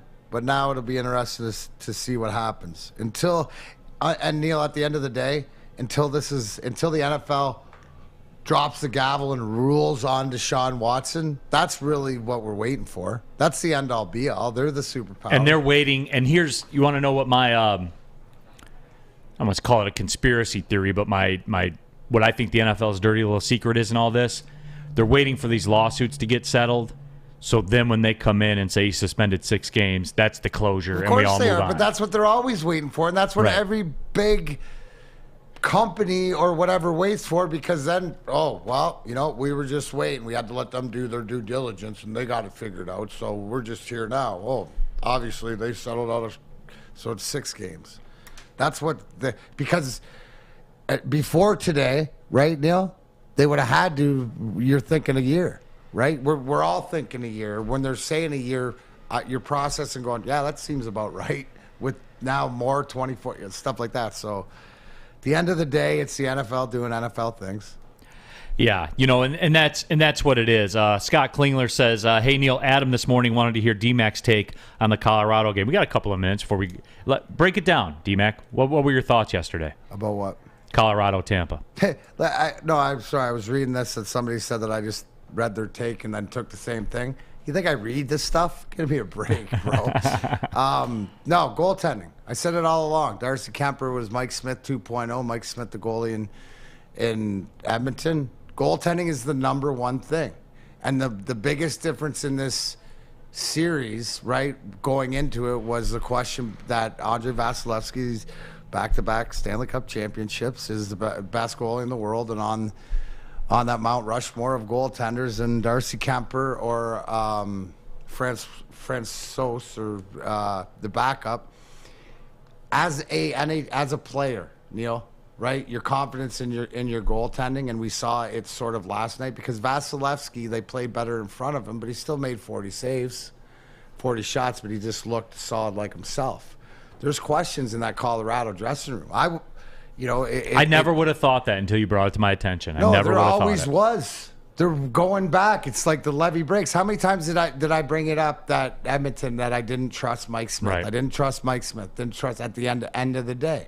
It's the same thing. It's goaltending, right? The three keys that I always talk about. Goaltending, right? Tampa got it again last night. Now, the big thing is injuries, right? You look at Braden Point. One of their best players didn't play last night, but also Burakovsky was out for Colorado. Well, Tampa knows how to play without Point because they played the previous 10 games or so without him. So the fact that their lineup isn't disheveled because of it. I mean, Riley Nash gets his first playoff game in the playoffs, and it goes to show you the pedigree, right? So as far as health goes, at the end of the game yesterday, Kucherov went off the ice. It'll be interesting to see because you saw the fire in that. And then also, too, that secondary scoring, right? When you got guys like Anthony Cirelli, who's in charge of shutting down the McKinnon line, and he goes out there and scores, right? The Pat Maroons, the Corey Perrys. That's the Tampa Bay threw at them everything that you'd expect the defending champion, if they had any. Steven Stamkos, their captain, said it after the 7-0 game, is that we'll see what we're made out of. And that's usually when no talk's being done. So, yeah, there's questions, and they're not going to say it. They're going to have all the confidence in the world in the media. Oh, no, our goaltending's great. He's been great all year and all this. In the back of their mind, there's always been that doubt in Colorado's, and now this is for Tampa to exploit it. And as they exploit it, it's so much more important that their goalie becomes bigger and bigger and bigger, and he's at unbeatable force. You'll get him early in the series, but the resilience that they showed. And here's the one thing, too. If you watch the game, Colorado isn't intimidated, and they keep coming, and they will, and they will, and they will. So it's how Tampa Bay responded, and that's sort of the pedigree that we saw respond. It is a series. Not saying Colorado can't win it. I sure as heck probably take the over, but I think that the question mark is in goal, and we'll talk about more tomorrow. But, I wouldn't be surprised if because of that, they make a change in goal, starting goal, and let Francouz start Game 4. But that's definitely why it's number one. I always say that goaltending has to carry you, because it's the one thing that is never talked about. It's the unwritten rule of your confidence in your goaltender, right? In your confidence that he can bail you out, or the confidence that he can make that save. And I don't think that's there right now for Colorado. That's the elephant in the room, in that locker room. And remember, we'll do Ask D-Mac in honor of his triumphant return to the ring here today, coming up in about 40 minutes. We'll do the Ask D-Mac segment, so get those questions ready. Don't send them now, because they'll get lost in the wash. But coming up about 40 minutes, we will do the Ask D-Mac segment, as we usually do. Let me tell you about the Sports Marketing Agency. They help spread awareness about mental health and substance abuse problems as well. Their podcast called This Is the F Word helps spread awareness of fentanyl and some of the other addictions that, let's be real, folks, are plaguing our communities here today. If you're struggling, if you know somebody else who's struggling, go to thesportsma.com. Again, that's thesportsma.com. It's a sports marketing agency. They're here to help. Make sure you're listening to Woodward Sports all day long. Start your morning with the Morning Woodward Show. Spend middays with Big D Energy. Watch and listen your drive home with the Bottom Line. And don't forget about Woodward Bets Daily. All live, all right here on the Woodward Sports Network. Hi, my diamonds. It's Crystal with an X. You want to get hot and perfect like me? Here's my super easy routine. Drink at least a gallon of water before you wake up. Attach a weight to everything in your house. Hello? Sell your car and just sprint everywhere. Scream when you exhale. Don't follow Crystal with an X. Do your own thing at Planet Fitness with tons of equipment and free fitness training in our clean and spacious clubs. Join now for just $10 a month and cancel anytime. Make sure you download the Woodward Sports app in the App Store and the Google Play Store today. Take Woodward Sports with you wherever you go and listen live on your phone or mobile device.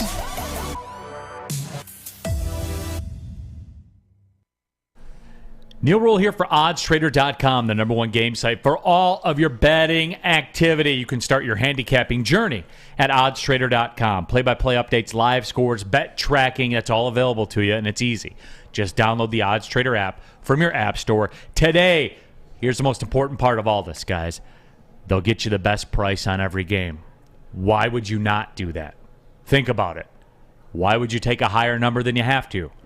That's the moral of the story. That's what we're doing right here. Get the best price available. They also monitor all the sign-up offers for multiple sports books at oddstrader.com. Player stats, key game stats are all there. It's oddstrader.com.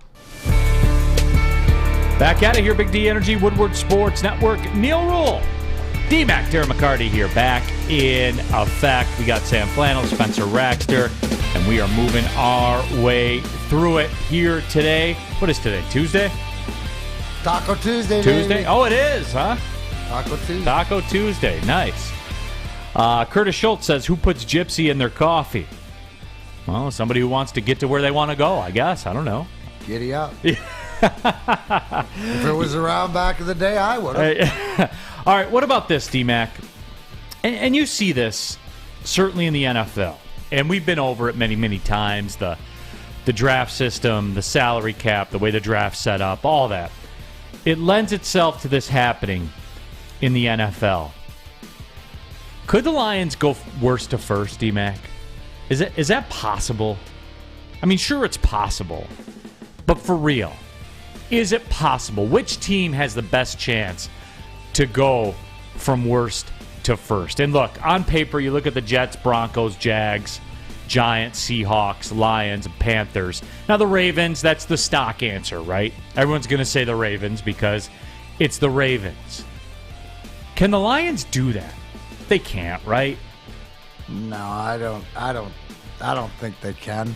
I mean, if you're saying there's a chance, if this is like, Samsonite and all that stuff, maybe there is a chance, depending on, what happens in Green Bay. I guess here's the thing, Neal. Yes, it could happen. You know why? There's enough questions that we have going into this season with the other teams in our division, right? So in the perfect storm, in the worst to first scenario, in the Cincinnati Bengals, if everything plays out perfect, hey, who knows? I guess out of any other year to ask me this question, this is the one. This is the one to say maybe. The team I look up on there, and just because of the recency, and it goes down to if you believe in this person or not, is Denver. And I know they're in the top division, and I don't know if they're going to win the division, but you got to think with Russell Wilson going there that they're going to be better. So, the Giants are always a question also, too, because of that division that they play in, where, wasn't it 2 years ago, 7-9 got in? So, it depends. Give me here. Tell me what the odds I'm getting, and I'll tell you how much I'd put on it. Right? Like, so is this the Lions to win the division is a plus, 500, 1,000? Yeah, I think they're 10 or 12 to 1. Yeah, so 12 to plus 1? 1,000, Okay. 12 to 1. You know what? I'll put $50 on it. Not 100, but I'll put 50. I'll put 50 for a 600 win. I mean, like, that's sort of like, if in the world that I belong in, that's a bag of treats, and I'll put a bag of treats on it to be able to buy 12 bags of treats. I like the progression, man. Well, that's what it is, and if not, then I can put it away. But I don't see it. But you know what, Neal? You never know. Because just like we're talking about Jeff Iafrate, about the Pistons, about we need guys to make buckets, we're developing an offense here, right? A legitimate offense. Whether they can execute, that'll be time. So I don't think so, but I'm not gonna. If I put $50 on it, if that tells you anything. In our YouTube chat thread, the Giants actually getting a little bit of talk from Chuck Brewer. Says Giants have a great chance that division is trash, and that's not a bet on the Giants. That's a bet against that division. That's what we're betting against here, right? Like, that's the same analogy I'm using. It's using the Lions with the division against them, and if you believe Tiny Hands Danny Jones can get her done, maybe. I mean, when you look, everybody thinks about the Lions division and the Lions record, and we do have the 5th easiest schedule. And then it's the NFC East. It's literally that Giants division, all of them, and then the Lions. So you look at that, you think, yeah, maybe the Lions can get it done. Maybe they can go worst to first, but they still have to play the Vikings twice. They still have to play the Packers twice. They still have to go to Dallas, play Dallas. They're playing Buffalo on Thanksgiving. They got to go to Foxborough and play New England. So I think it's a little stretch to say they can go worst to first. I don't think they're going to be last. I think the Bears are going to be garbage this year, and we can beat the Bears. But I still think that the Vikings and Green Bay are both going to be better. I thought he was going to say, but they still have to play defense. Yeah. Right? So that's the misnomer right there. But they're closer to even stop and have this conversation right now. Well, yeah, and that's cool. And the Broncos, as probably I think was somewhat predictable. Broncos and Ravens, I'm surprised the way the Ravens are getting discounted by everybody. But the Broncos seem to be the chic peak. But the problem, they're not winning that division. No, that division's insane. It's even with adding Russell Wilson, you still are probably the third place team in that division's the SEC of the NFL. It really is. It's scary. It used to be what the Rams division was at for a while when it was the Rams, the Seahawks. That division is insane. You look at Justin Herbert and the Chargers, what they've added to that team, getting Khalil Mack, getting J.C. Jackson, making that defense stout, making that defense going to be a legit weapon for them. On top of having Justin Herbert, that great receiving core, you've got a good offensive line. You've got Austin Eckler in the backfield. I don't think the Broncos in the first year of Russell Wilson are going to be able to make that jump. And, yeah, it's the stock answer, but it's going to be the Ravens. You see the Browns are falling apart. Nobody knows who's going to play quarterback for them. Obviously, Pittsburgh is going between Mitchell Trubisky and tiny hands Kenny Pickett, and it's going to be tough. So I definitely see Lamar Jackson with a healthy team, because his team fell apart last year. They lost their entire running back room. They lost they did. damn near their entire defensive backfield last year. So if they come in, they stay healthy, they're going to win that division. And it's just the Lamar Jackson factor. Yes. Is it means getting a lot of hate. Which, are you a fan? He won a league MVP. Now, and we've discussed this before. Am I a fan at $5.2 million? Yup. Am I a fan this year at $23 million?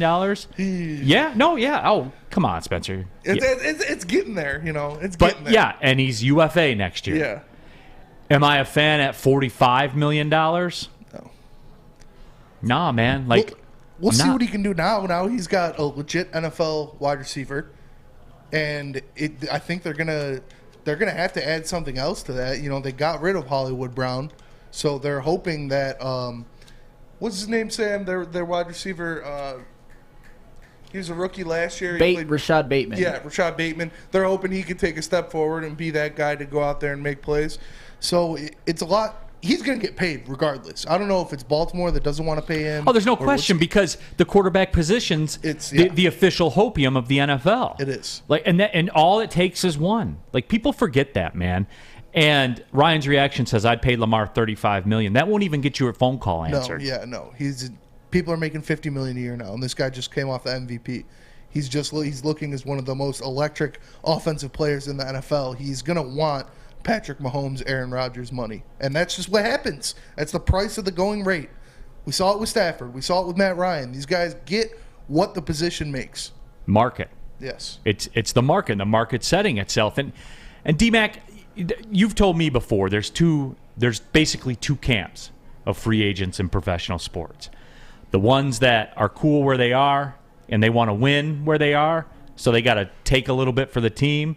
And then there's the other ones that would be more along my side. I want every single dollar that I can get. Yeah. Until I don't. Until you don't. Right? And that's a lot of the big things. Guys got to take care. Their mentality is usually early on, establish itself for the rest of their life and their family and stuff like this. And then it gets to a point where money doesn't matter, and then they want to win. And you see that more so later on in their careers. Especially part about getting older too and maturing. With a player like Lamar Jackson and how he plays quarterback, we saw what happened with RG3. We saw what happened with Cam Newton. These guys that are running quarterbacks, that are run-first quarterbacks, they don't last very long. Their bodies break down on them. They're taking these hits from these guys who, obviously, Lamar doesn't take many hits because he's elusive, but it's going to add up. And he's not going to be that same quarterback.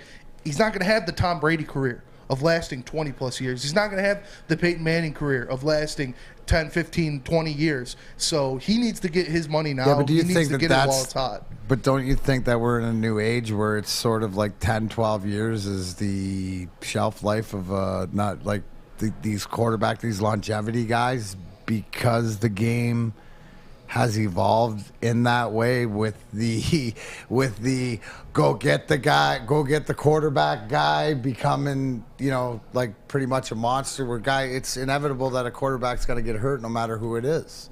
Right? I think stuff like that. So, but here's the difference with Lamar Jackson too, right? And Neal, this is a different conversation maybe for a different time.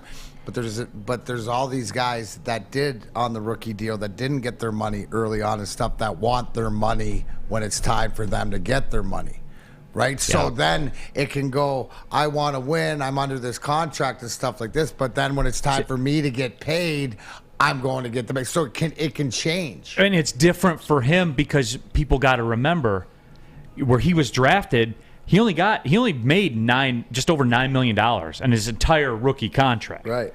Like, people forget that. It's not like he was number one overall pick, you know, and made bank at $8 or $9 or $10 or $12 million a year. You know, he was making $1 million a year, winning MVP. Winning the MVP. Yeah. So after this year is his first overall draft pick numbers. Contract, right? So he doesn't have as much. So you have to understand the motivation of a guy who hasn't got his bag, even though we think he got his bag, but he didn't when he's produced. And sometimes with the talent outproducing, right? Here's the case. Can we agree that the stats that Lamar Jackson, what he's given to the Ravens, he has not been compensated for his effort, even though they're not out of line because of the contract. Right. But now this is when a player knows, okay, now's my time to go get the bag. And people like Klomsaw says, no, don't pay him at all. He can't throw from the pocket. Brandon says Lamar can't stay healthy, running 15 to 20 times a game. I agree with that. And, you know, there is, but he has so far. He has so far. Enough to win, you know, a league MVP. I think people are kind of forgetting that. I mean, we saw it last year where he was banged up. He missed some games, and it's going to take a toll on you. And I wouldn't. If I was him and I don't have a guaranteed contract of making $40 million plus a year, I wouldn't want to be used that way. If I'm Lamar Jackson saying, yeah, you know, that's what I do best. That's how we win games. But I'm not putting my knees, my legs on the line, my career on the line while you're paying me $10 million a year. Get out of here. I'm sorry. Bob Johnson says Lamar folds in the playoffs. They take away his running ability, and he becomes one-dimensional and loses. But it's just, guys, this is how he's a quarterback with a league MVP on his resume. Yes. It's $45 million a year to answer the phone. You see what Carson Wentz gets paid for almost winning an MVP and being somewhat related to a Super Bowl. Guys still getting $30 million a year. Yeah, you know? I mean, we got to get into reality a little bit. Like, if you want a haircut, you got to get into reality. Walk next door. Look behind Spencer. I see it in the chat thread. You all want the camera on Spencer being the main guy. Well, you can walk into Lady Jane's, sign and sit down. And before you know it, one of the lovely stylists will have you looking clean. King's Treatment, yes, 168 Lady Janes across this great country. Open 10 to 8. Walk in, sign in anytime. Make sure you let them know Big D Energy sent you. Why? Lady Janes, it's wicked awesome. We'll be right back.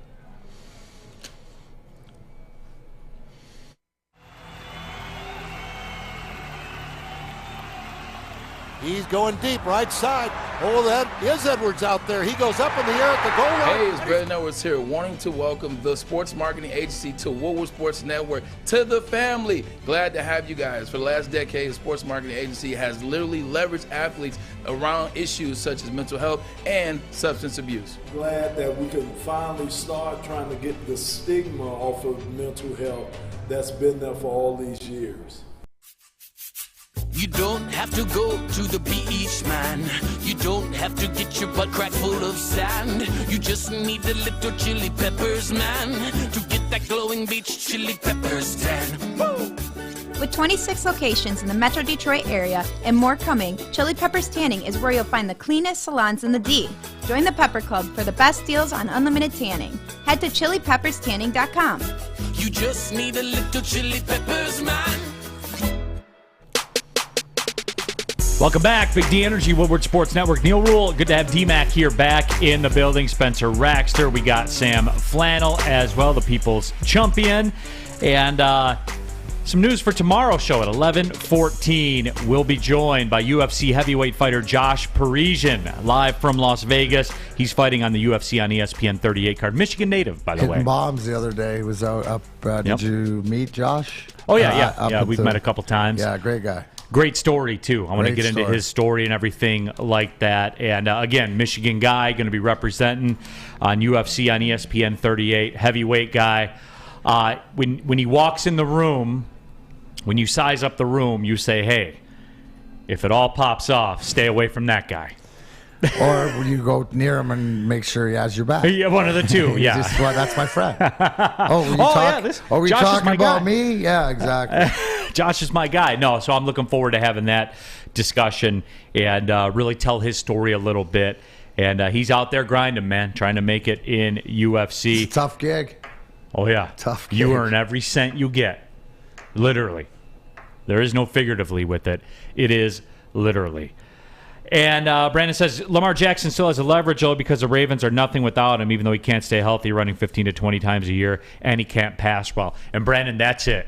Life, D-Mac, isn't about what you deserve. It's about what you negotiate, and you negotiate through what? Through leverage. Absolutely. And it's, it's more of incentive-based. Now, this sort of came to my mind or whatever. Do you think the Ravens would ever have any interest in Baker Mayfield? Does he fit in that scheme or no? I don't think so. I mean, I'm just wondering what are the alternatives because, the texters bring up a great point is that the leverage that he has with them, but how do they counter that? Now, I understand it. You can't really fault sort of Lamar, understanding that if he goes out there not playing with some guaranteed money that he knows, it's almost like he knows he's going to get hurt, right? The way that he's sort of acting towards the contract. I mean, it's a lot like Debo, but again, you would think being a quarterback, there's a lot more money at stake in that position, even though the receivers are getting paid more like quarterbacks these days. It's just tough for them, though. I mean, next year they have $33 million in cap space. Well, so he does have.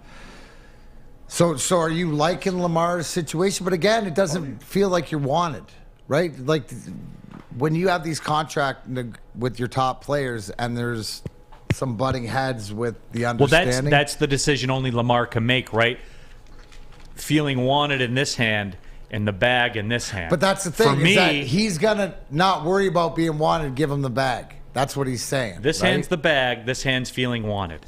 No. I want my scale to be like this. I know some other people are like this. You know what I'm saying? No, he wants the bag now. Yeah, he wants. So he doesn't care about being wanted or not. Right. That he needs some guaranteed money. There you go. So that's the internal struggle. We do have to check in on this, and we haven't touched on Michigan football in a while.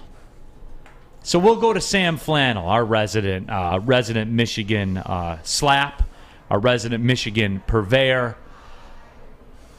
What if Timmy Chang goes in there and Hawaii beats him? No, I'm just kidding. I'm just kidding. It would be awesome. But anyway, J.J. McCarthy is ready to go, apparently. He said he expects to be a full go in about 2 weeks as far as Michigan, quote-unquote, camp is concerned, I guess. So it's, is he going to be the quarterback, Sam Flannel? I will say this. I'm lucky enough that my future father-in-law has season tickets. If I see Cade McNamara on that field as a starter in day one, I don't even want to go to the games anymore. That's how little I think of Cade McNamara as opposed to J.J. McCarthy.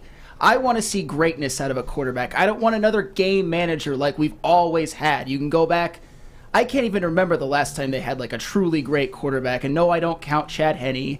No, I don't count Brady or Greasy. Because in college, Brady wasn't great, and Greasy was kind of a game manager as well. J.J. McCarthy is a guy I could see as a game changer. You saw it in short spurts last year. He's 6'3", he has a rocket arm, he's mobile, which another thing that Michigan never gets. So yeah, I want to see J.J. McCarthy on the field. I think he will be on the field. But it really bothers me how some people are like, Cade McNamara led them to a Big Ten title and a win over Ohio State. And I don't know what games you are watching, but I think some guy named Hassan Haskins and that offensive line might have had something to do with it. Hassan Haskins having the greatest every down running back season by a Michigan player since Chris Perry. And yes, I know they had Mike Hart for a few years. I don't like Mike Hart. Whoa. They also had Aiden Hutchinson, the number 2 pick in the draft, David Ojabo, Blake Corum. He was pretty explosive. And then Dax Hill. Those were great teams. And I know I'm being long-winded. Let me say one more thing. In 4 wins that Michigan had last year, Cade McNamara completed less than 10 passes in 4 wins. In 5 wins, he did not throw a single touchdown pass. So J.J. McCarthy better be on that field to start opening day. And if he's not as good as we think he is, I want to see it on the field. I don't want, Jim Harbaugh to be like, Cade McNamara was the guy, he was better in practice. When you got a guy that touted, I need to see it on the field. Not like, oh, Cade McNamara was actually better. He's more experienced. I need to see it on the field. So J.J. McNamara has to start. Well, see, but Sam, and here's the deal, McCarthy, D-Mac. my bad. Here's the deal. What has Michigan football, and even Jim Harbaugh, what does he pervade? What it's always the old school way, right? Yeah, like that, 3 yards in a cloud of dust. I'm not even talking about stylistically or anything like that. I'm talking about like the way they operate. Safe guy. But in that world, the senior starts. Yeah. The senior coming off of taking you to the college football playoff. The senior starts. And that's the way it works in that world, man. But you're gonna lose him. If Cade McNamara is starting, you might lose your best chance at an all-time great Michigan quarterback, since I don't know, does Michigan have a truly great quarterback in their entire history? Oh, you want to count option Rick Leach? No, they don't have one. I just want to see a great quarterback so bad. I'm so tired. Be ready for the Tom Brady stuff now. I thought Harbaugh was the quarterback whisperer, though, and it's taken this long. That's what I was told. Yeah. Wilson Spate.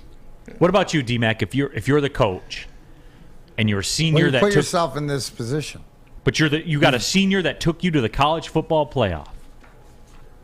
You got a redshirt freshman, the 5-star, knocking on the door. What are you doing? It's not a redshirt freshman. It's the thing that comes in at the next coming of Christ, obviously by the quarterback guru. That's always been coming into Michigan. So to Sam's point, he wants to be able to say, hey, this is the guy, or this guy stinks, right? He knows what he's telling you is he knows exactly what Cade McNamara is. There's no more. What's the ceiling to Cade McNamara? 3 more completions, right? 10 to 13 to 15. It doesn't matter. What he's trying to say is that Sam's not saying that JJ's the guy, but he's said he's been here long enough that he's heard he's the guy. That show me if he is, or let me decide that he isn't. Before you throw Cade out there, give JJ the shot. Now it's Cade McNamara. There's conversation that has to have gone on. But what do I expect out of Michigan? Probably the same thing, that the best guy who competes in camp will come out with the starting job. But it'll end up being the senior? That's because... I agree with Sam. Quit hiding him. Quit hiding him. Throw him to the wolves. It's time. And if he's there... he's there. If he's not, he's not. Because I think Sam, if I'm reading into it as his Wolverine, because he doesn't really know what he's got with J.J. McCarthy. And I can understand them playing Cade McNamara last year because J.J. McCarthy was a freshman. But I need to see. And let me address one thing really quick that I saw in the chat. A lot of people say that I'm disregarding Denard Robinson when I'm talking about great Michigan quarterbacks. I have this joke that Denard Robinson is the greatest running back in Michigan history, but he couldn't really throw. He just couldn't. With a guy like J.J. McCarthy, you look at a guy that I think could be he's the guy that I think could actually be a potential first-round draft pick. I mean, when has Michigan had that as a quarterback? I honestly don't think they have. I'll have to look that up, but I can't think of any. Did Chad Henne go in the first round? He was second. Okay. Man, it's just, if you want to show... I think it's big for Harbaugh. I do. I think this decision's big. If you want to show that it's a modern era and it's a new day, then you take that into account. With the kid. You have to. To Sam's point, you've done everything. If I'm a Michigan fan, right, that you've told me, okay, red shirt, okay, played behind the senior, gave him the opportunity. Now it's his turn. Now it's his time. Isn't that the way it's supposed to go? But isn't he supposed to outplay the senior now? For me, I think you got to go with McCarthy because what you lost. You lost that defensive line. You lost Hutchinson and Ajabo, so you're not going to have that to rely on. You're not going to be able to let Cade McNamara go out there and manage a game for you. Yeah, you lost Hassan Haskins. You still have Edwards and Corum, and that'll be a good backfield. But Hassan Haskins was your hammer. He was your guy that was moving you up and down the field. And when you don't have a Hutchinson, Ajabo, and Dax Hill, that defense isn't going to be as I don't know, their scout or their lineup off the top of my mind, but I'm sure these guys aren't as good as they were last year. I'm sure they still got some good dudes in there because Michigan produces talent, but you don't have that anymore. You don't have those guys to rely on, so you're going to need that offensive punch. You're going to need those chunk plays, which is what college football has been about for the past 10 years, is those 70-yard touchdowns, stuff like that. So I think you need to start J.J. McCarthy. I have another critical question for Sam Flannel when we come back, and this one just kind of popped. This one just kind of popped inside my head where I want to hear his answer because it has to do with somebody you guys know I'm big on for Michigan that I think is going to be a star. I mean, a star. Like Cintron is a star because it's the summer of Cintron. And right now it is available at your local Kroger stores as well. Cintron is the new energy drink for the active lifestyle. They're proud partners with Little Caesars Arena, the Detroit Pistons, the Detroit Red Wings, the Detroit Tigers, and Detroit City FC. Right now at Kroger, 2 cans, $4. Haven't tried it yet? Pull on through there, pick up a couple, let me know what you think, and then you'll be off and running with Cintron. Drink it, live it with Cintron. New to the game or a season better?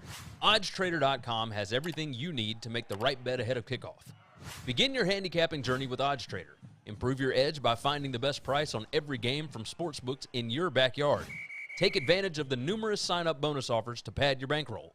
Dive into key game statistics, player performance, and even account for the projected game day weather. Best of all, you can use the OddsTrader bet tracker to keep a log of your action. Welcome to OddsTrader, and best of luck. When you need apparel, there's only one place to go. Big Frog in Novi. With no setup fees, no artwork fees, no minimum, and a 24-hour turnaround, you can have your whole team outfitted in no time. Embroidery, direct-to-garment, vinyl, and screen printing, Big Frog has it all in all the styles you want. So whether it's a sports team, fundraiser, school event, or corporate needs, Big Frog is your one-stop destination. Visit bigfrog.com/Novi or call 844-4-BIG-FROG.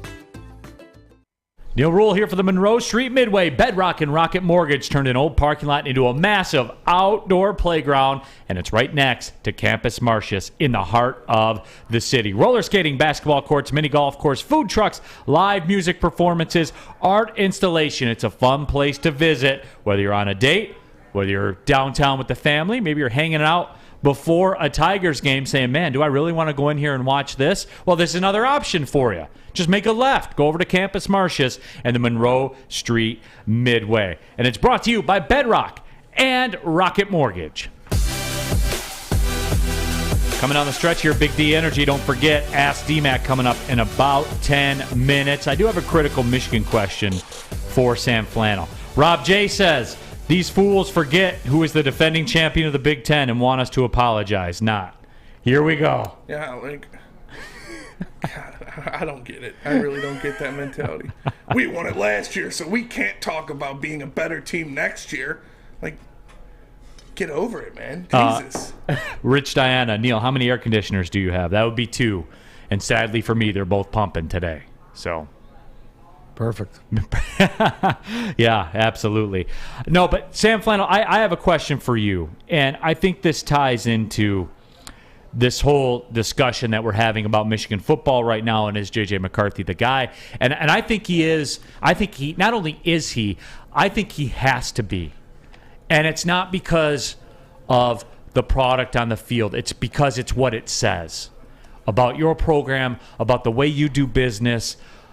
Because, look, you can debate. I'm here. Like, if you want to sit here and have the chat about it and the whole Cade McNamara is a senior, you went to the college football playoff with Cade McNamara. I'm not hating on you for that opinion because that's justified. For me, in today's day and age of where we're at with college football, it's different than it was 2 years ago. For me, J.J. McCarthy's the play because it announces 2 things. Number 1, you're here. You're in the present day of college football. And number 2, if you're a 5-star, when we say you will get every opportunity to start, we mean it. And it's I think that's critical right now in today's college football. I think that J.J. McCarthy has to start next year for Michigan. And Sam Flannel, I'll go to you. I'll take it a step further. I think Donovan Edwards is going to be a star in college football. I mean an absolute star. He's in that almost NBA basketball style realm right now where he can do it all. Oh, he's positionless right now where, obviously he's a running back, but he can do anything you want him to do. And he's a weapon, man. And he can change, a lot like the Golden State Warriors, he can change the face of a game at any given play. I think he's your RB1 too, if you want to get aggressive. Oh, I mean, I think he could be the RB1. Was it you who talked about it? He was like, they say in Friday Night Lights with Boobie Miles, he can run, he can catch, and you saw it in the Big Ten championship game, and he can pass. Yeah, but that was against Iowa. That doesn't count. Well, still the Big Ten championship. But yeah, no, I get what you're saying, because he didn't get a lot of touches out of the backfield, but you saw some flashes. You saw that game he played against Maryland. I know it was Maryland, 10 catches. I think he is ready to go. I agree, and what you saw from Blake Corum was he's explosive. He's definitely not an every down back. I want to see Donovan Edwards be that every down back. I honestly think, you said he's going to be a star. I could see him being the most highly touted Big Ten running back since Saquon Barkley. I think that's his ceiling. I think he's that talented. And I'm like you, Neal. If I want to see J.J. McCarthy and Donovan Edwards in the backfield to start game one, I would run to Ann Arbor to go to that game. I would be must-see TV every single game. And I think, along with the wide receivers they have, this could be a very explosive offense. They're going to win games differently than they did last year. Rack says J.J. has to be the starter for the future quarterbacks. You'll never get five-star guys that see J.J. sit that are going to want to play for Michigan. And D-Mac, that's what this stuff is right now. That's what college football is. It's a commercial. It's a real-life commercial. If you're Jim Harbaugh and you want to swim these waters, these five-star waters, i.e. the transfer portal waters too, where you go out and you get your next established quarterback, D-Mac, I think he has to be the starter. Because for real though, what does that say, man? No, I'm just laughing because Rick just transfer portal. The baseball players of Michigan are now in the transfer portal. That just brought it up. But really? Sorry to sidetrack that, just because I thought you'd know that. Can we talk about that for a minute? But the no, Michigan baseball I agree fans. 100% with you as far as it. That's the way it sort of has to be. But yes, Michigan baseball players are in the portal. Which is a blow to the Michigan baseball fan base that shows up in mass to Ann Arbor. Hundreds. By the 20s at least, that just file into the Michigan baseball stadium to consume Michigan baseball. They're there hours before first pitch. They roll out. They mobilize. That has to be a crushing blow for Michigan baseball fans. Has to be. Michigan baseball fan. Yeah, sorry. It's tough. Sam, can we go to you for comment right now? This has to be crushing. Where are you right now? And I know it's soon. I know that this news has just broken. And I understand that you're in the moment and you might not have a full control of your emotions yet, but that usually makes for the best entertainment. So please, where are you at? I mean, I can keep it together for just this one statement. It was really sad because they had that run to the College World Series where they actually won game one against Vanderbilt, that super Vanderbilt team. And it looks like those days are over. And that does make me very sad. I don't think I can go to any more Michigan baseball games. Neal Ruhl's second furnace said dozens of people are shattered now. Shattered. That's hilarious. I'm not even going to lie. Dozens of Jumpman Block M polos. Yeah. That are covered up by Jumpman parkas in those late March Michigan home games where they lose to Oakland. They're all there in mass. I feel bad for them. Should we just take a break? D-Matt, what you let people collect themselves right now? Miki Lum Phelps says J.J. McCarthy has September Heisman written all over. It's probably 100 degrees outside, and they can take a breath if they're outside, but that's about it. We can bounce back. We can survive this, Sam. We can survive it. You can get the people through this, brother. Yep. It's just, I know. Chuck Brewer says probably shows that Michigan isn't being serious about getting a great new coach. Chuck, that's not what I was told. Didn't we have this discussion with people on the YouTube chat thread? Yeah. Where they said they can just go get somebody else, right? Yeah. They can spend the money. They Baseball want it. Powerhouse. Yeah. Mm-hmm. They don't want to. Or else they would have kept the guy they had. You nailed it. They made the choice, did they not? Yes, they did. That was a choice. A choice. They didn't have to. They chose to. YT Yeah. Sparty, baseball in the Big Ten is miserable playing baseball in February. It is. It's a rough environment until you get to about May when they start playing the conference tournaments. It is rough out there. But YT Sparty, these Michigan fans, though, they tell me they're huge baseball fans. I see it like when Michigan gets to the regional. And Brad Galley puts the post up, and it gets 5,000 likes with 2,000 Go Blue comments on the bottom of it. They're diehards. Oh yeah, they've been there every step of the way. They're out there. Yeah, doing their thing, cheering on their team. Right. Chuck says they can. They're choosing not to. Same thing. Same thing. Hey, and that coach, he's given them a lot of success. And hell, I know I've heard some chatter about Chris Fetter. What do you think Chris Fetter is going to demand in terms of salary? He's the pitching coach for the Tigers. He's been one of the few parts of the Tigers, like on the coaching staff, that people are actually praising. And I don't think Michigan is going to open up their pocketbooks to get somebody like him. I think that'll be a bigger loss than A.J. Hinch. If the Tigers lose Chris Fetter, I think that'll be a worse loss than A.J. Hinch. I don't know about that. Look what he did, though. Look at these guys. Bo Brisky, Alex Faedo. Yeah, Faedo got torn up yesterday, but they come up here and they're producing. They're over. Even Matt Manning last year, nobody expected him to do well, and he came up here, he produced.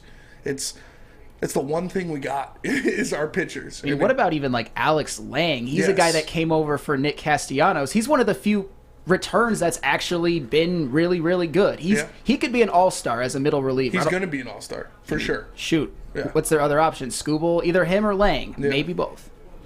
Well, D-Mac, Michigan baseball fans, they don't have a guardian anymore. OMG. But if they needed one, or if the fans, they needed one, who would you turn to? You know who you turn to. Guardian Alarm. They got your backs. They give you peace of mind, whether you're at home or on the road 24/7. Right from here, we got a new graphic. Guardian Alarm's your local security experts. We want to be part of the Big D Woodward Sports Network family. You can be, but I need you to call the number 1-800. Stay out. That's 1-800. Stay out. 80th day of protecting Flannel Sam, Sammy Flannels. Give them a call, 1-800. Stay out. Get out of my house. Michigan baseball fans.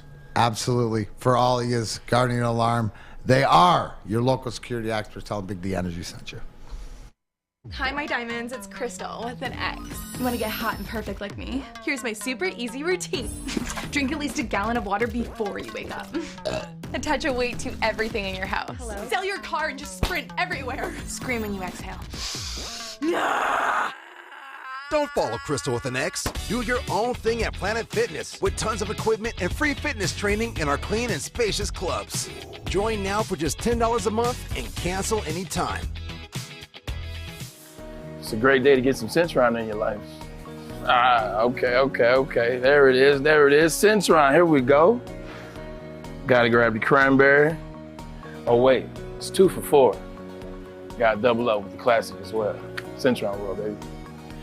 Centron, available at select Krogers, and if you want to know how, go to @CentronWorld.com.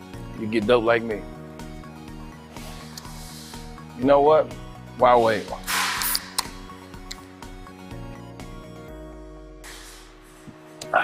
Great taste, guaranteed.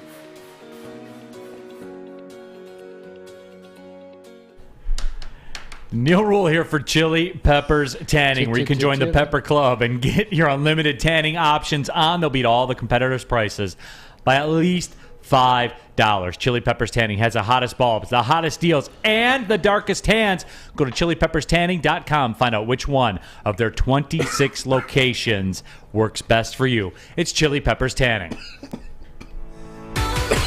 Final segment of the show, it's Ask D-Mac time. You guys know what it is as we come down the stretch here on a very warm Tuesday. So why not, D-Mac? Let's go play golf today, right? Let's do it. Yeah, that's what we do. We ain't afraid. I mean, I am, but I'm going to do it anyway. Well, no, you're not afraid of the temperature. We're just afraid of the golf. Yeah, afraid of the golf game, no question. Golf game right now. I got one. This comes to you from Neal R. in Washington Township. And he wants to know, D-Mac, is playing at a higher level real? Just in terms of athletes in the playoffs taking it to another level. Because the fans, they always say, right? They always say, why don't you just play like that the whole game? Is the truth that you can't, that there's a level you can get to that's not sustainable for an entire game, but you tap it when you have to?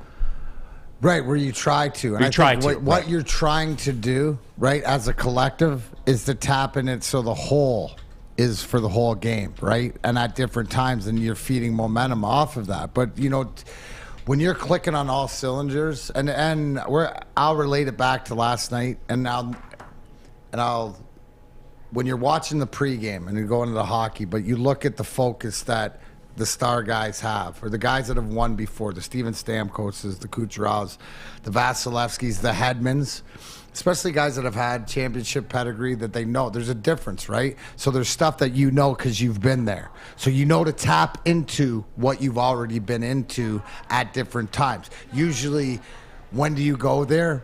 When times are tough. Not when things are going good, because that's usually when you're flowing and you're trying to keep momentum. But when times are tough, so you dig deep and you think back and you go, how do we persevere together through this, right?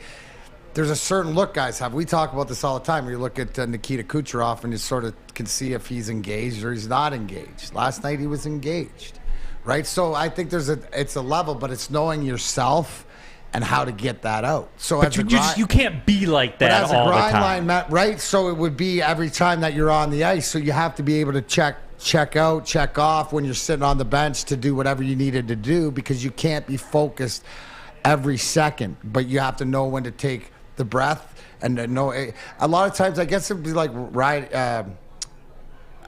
in a cycling, maybe a triathlon, where you got to go the 26-mile run and a 100-mile bike, but you got to pace yourself along the way and sort of get into that zone. That's over time. You develop that, and you can develop that as a collective, right? As a team. You might not be able to, you're always trying your best and always giving your best and stuff like this, but as a collective, because you've been there before. And a lot of times, I said earlier, and I realize this, is that there's an adage, you lose to learn how to win. Well, you have to learn how to overcome losing in order to win.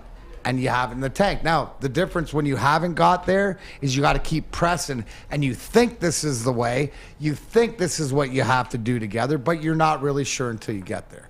So there is, but and the great teams and the teams with the veteran presence that have been there, know how to do it, and it's when to, I guess, take that breath. The Watchers asked D-Mac, are you still enjoying Red Dead? Do you play online? You know what? I haven't played as much lately, but I still am enjoying it. Hutch McCarty. What's that? Hutch McCarty. That's it. That absolutely. Yeah, so I haven't played lately, maybe in a few weeks, but I still enjoy it. I'll still watch clips when they come online. And here's one. I think that's you've been away for a couple days, so maybe you've had some time to self-reflect, and just weigh things and think about where you are, not only in your own life, maybe where other people are in their life. But Rack wants to know, ask D-Mac, do you still want to wring Sam Flannel's neck? And what does he have to do to get back on your good side? Never wanted to wring Sam Flannel's neck. It's always his sort of great opinion. Like I said, just ask the other guys I played with. But to Sam Flannel's point about the greats have to always be great, you look at what is happening in these series. It's these support players, or the guys who should be happy to be there with the rest of the top guys who are usually along for the ride, getting it done. So that's what playoffs are all about. Jack Harrington, he's a New York guy. This is a very New York question. Ask D-Mac, is Chris Ilitch the new William Clay Ford?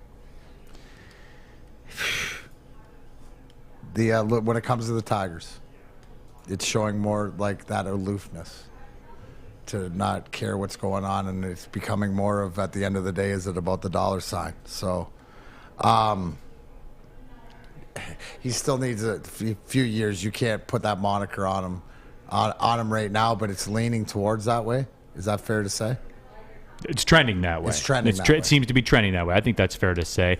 JM says, D-Mac, what is it about the defenseman that makes a team so good when we think of players like Makar, Kucherov, and Mo Seider? What's that? What is it about the defenseman the position, the defenseman? What is it about them that makes a team good? Why do teams that have good defensemen, why are they so good? And you watch, it's because of their mobility, the fact of the way that they can skate. I saw it earlier about somebody said, I think it was Brandon, who made the analogy about, McCarty's great offensively, him and Taves and whatever, but they're always skating. They can skate with the best in the world. We saw it against your guy McDavid last series where McCarty making some defensive plays on McDavid that only he can make. Now, the fact that these guys can move, and you have that with Mo Seider, and some of these guys, even to the fact that you have Victor Hedman, who's been the perennial stalwart in this league for the past 7 to 10 years, that can still move around. So it's not only their hockey sense, but it's the fact that they have the speed and the skating ability. And it's not just straightforward speed, Neal. It's the lateral ability to be able to cover and to be able to turn. In this day and age, you can't get a hand on a guy, can't get a stick on a guy, can't hold a guy up. So you have to be a great skater. I've said it all along. In my era, it was size. Yeah, if you're 6 foot or 6'4", you always get a chance. Now it's if you can skate. Maybe the last one here, Aaron Tackett asked DMAC. So, Bolts in 6? No, I think this is still going 7. And it could be, but right now, obviously, the biggest game, is to be played. Now, Colorado could come out and answer the bell. And throw everything, which I expect at them. You got to remember, that's Colorado's first loss on the road in the playoffs. So, but I expect Tampa Bay to tie it up tomorrow. See, I got just a feeling. I think Colorado's going to win that game. D-Mac, before we leave, why don't you mention the Vladdy thing? Yeah, good catch. Okay, so so everybody that knows with the insurance, the new insurance policy that's going on. There's a rally going on Thursday from 4 to 6 down at Hart Plaza where Vladimir Konstantinov and his family and stuff will be there. And this is for all the 18,000 people that are affected with the grandfather rule, that the bill was passed, the new auto insurance bill passed, and it doesn't cover people that are grandfathered in. I use the analogy like when I played, there was a guy named Craig McTavish who was the last helmetless player. Well, he could play helmetless because he played during that era. During my era, visors came in, but I was grandfathered in. I didn't have to wear a visor. Everybody else has to now. This is life and death, and the people that you don't understand. Now, Vladdy's one of the toughest human beings that I know, and he's my friend, but this is for all the other 18,000 people that are affected. So please check that out. And if you're down to Hart Plaza or want to check it out, we'll be down there, just bringing this awareness because this isn't right. And here's the bottom line to this. Is on Sunday at 1 o'clock or Saturday night, 8 o'clock LCA, they're doing a free preview party for The Unrivaled. It's playing on ESPN, 1 p.m. on Monday. Now, they were able to interview Vladimir Konstantinov. We saw in the preview where he said best part of beat Colorado. He said beat them, right?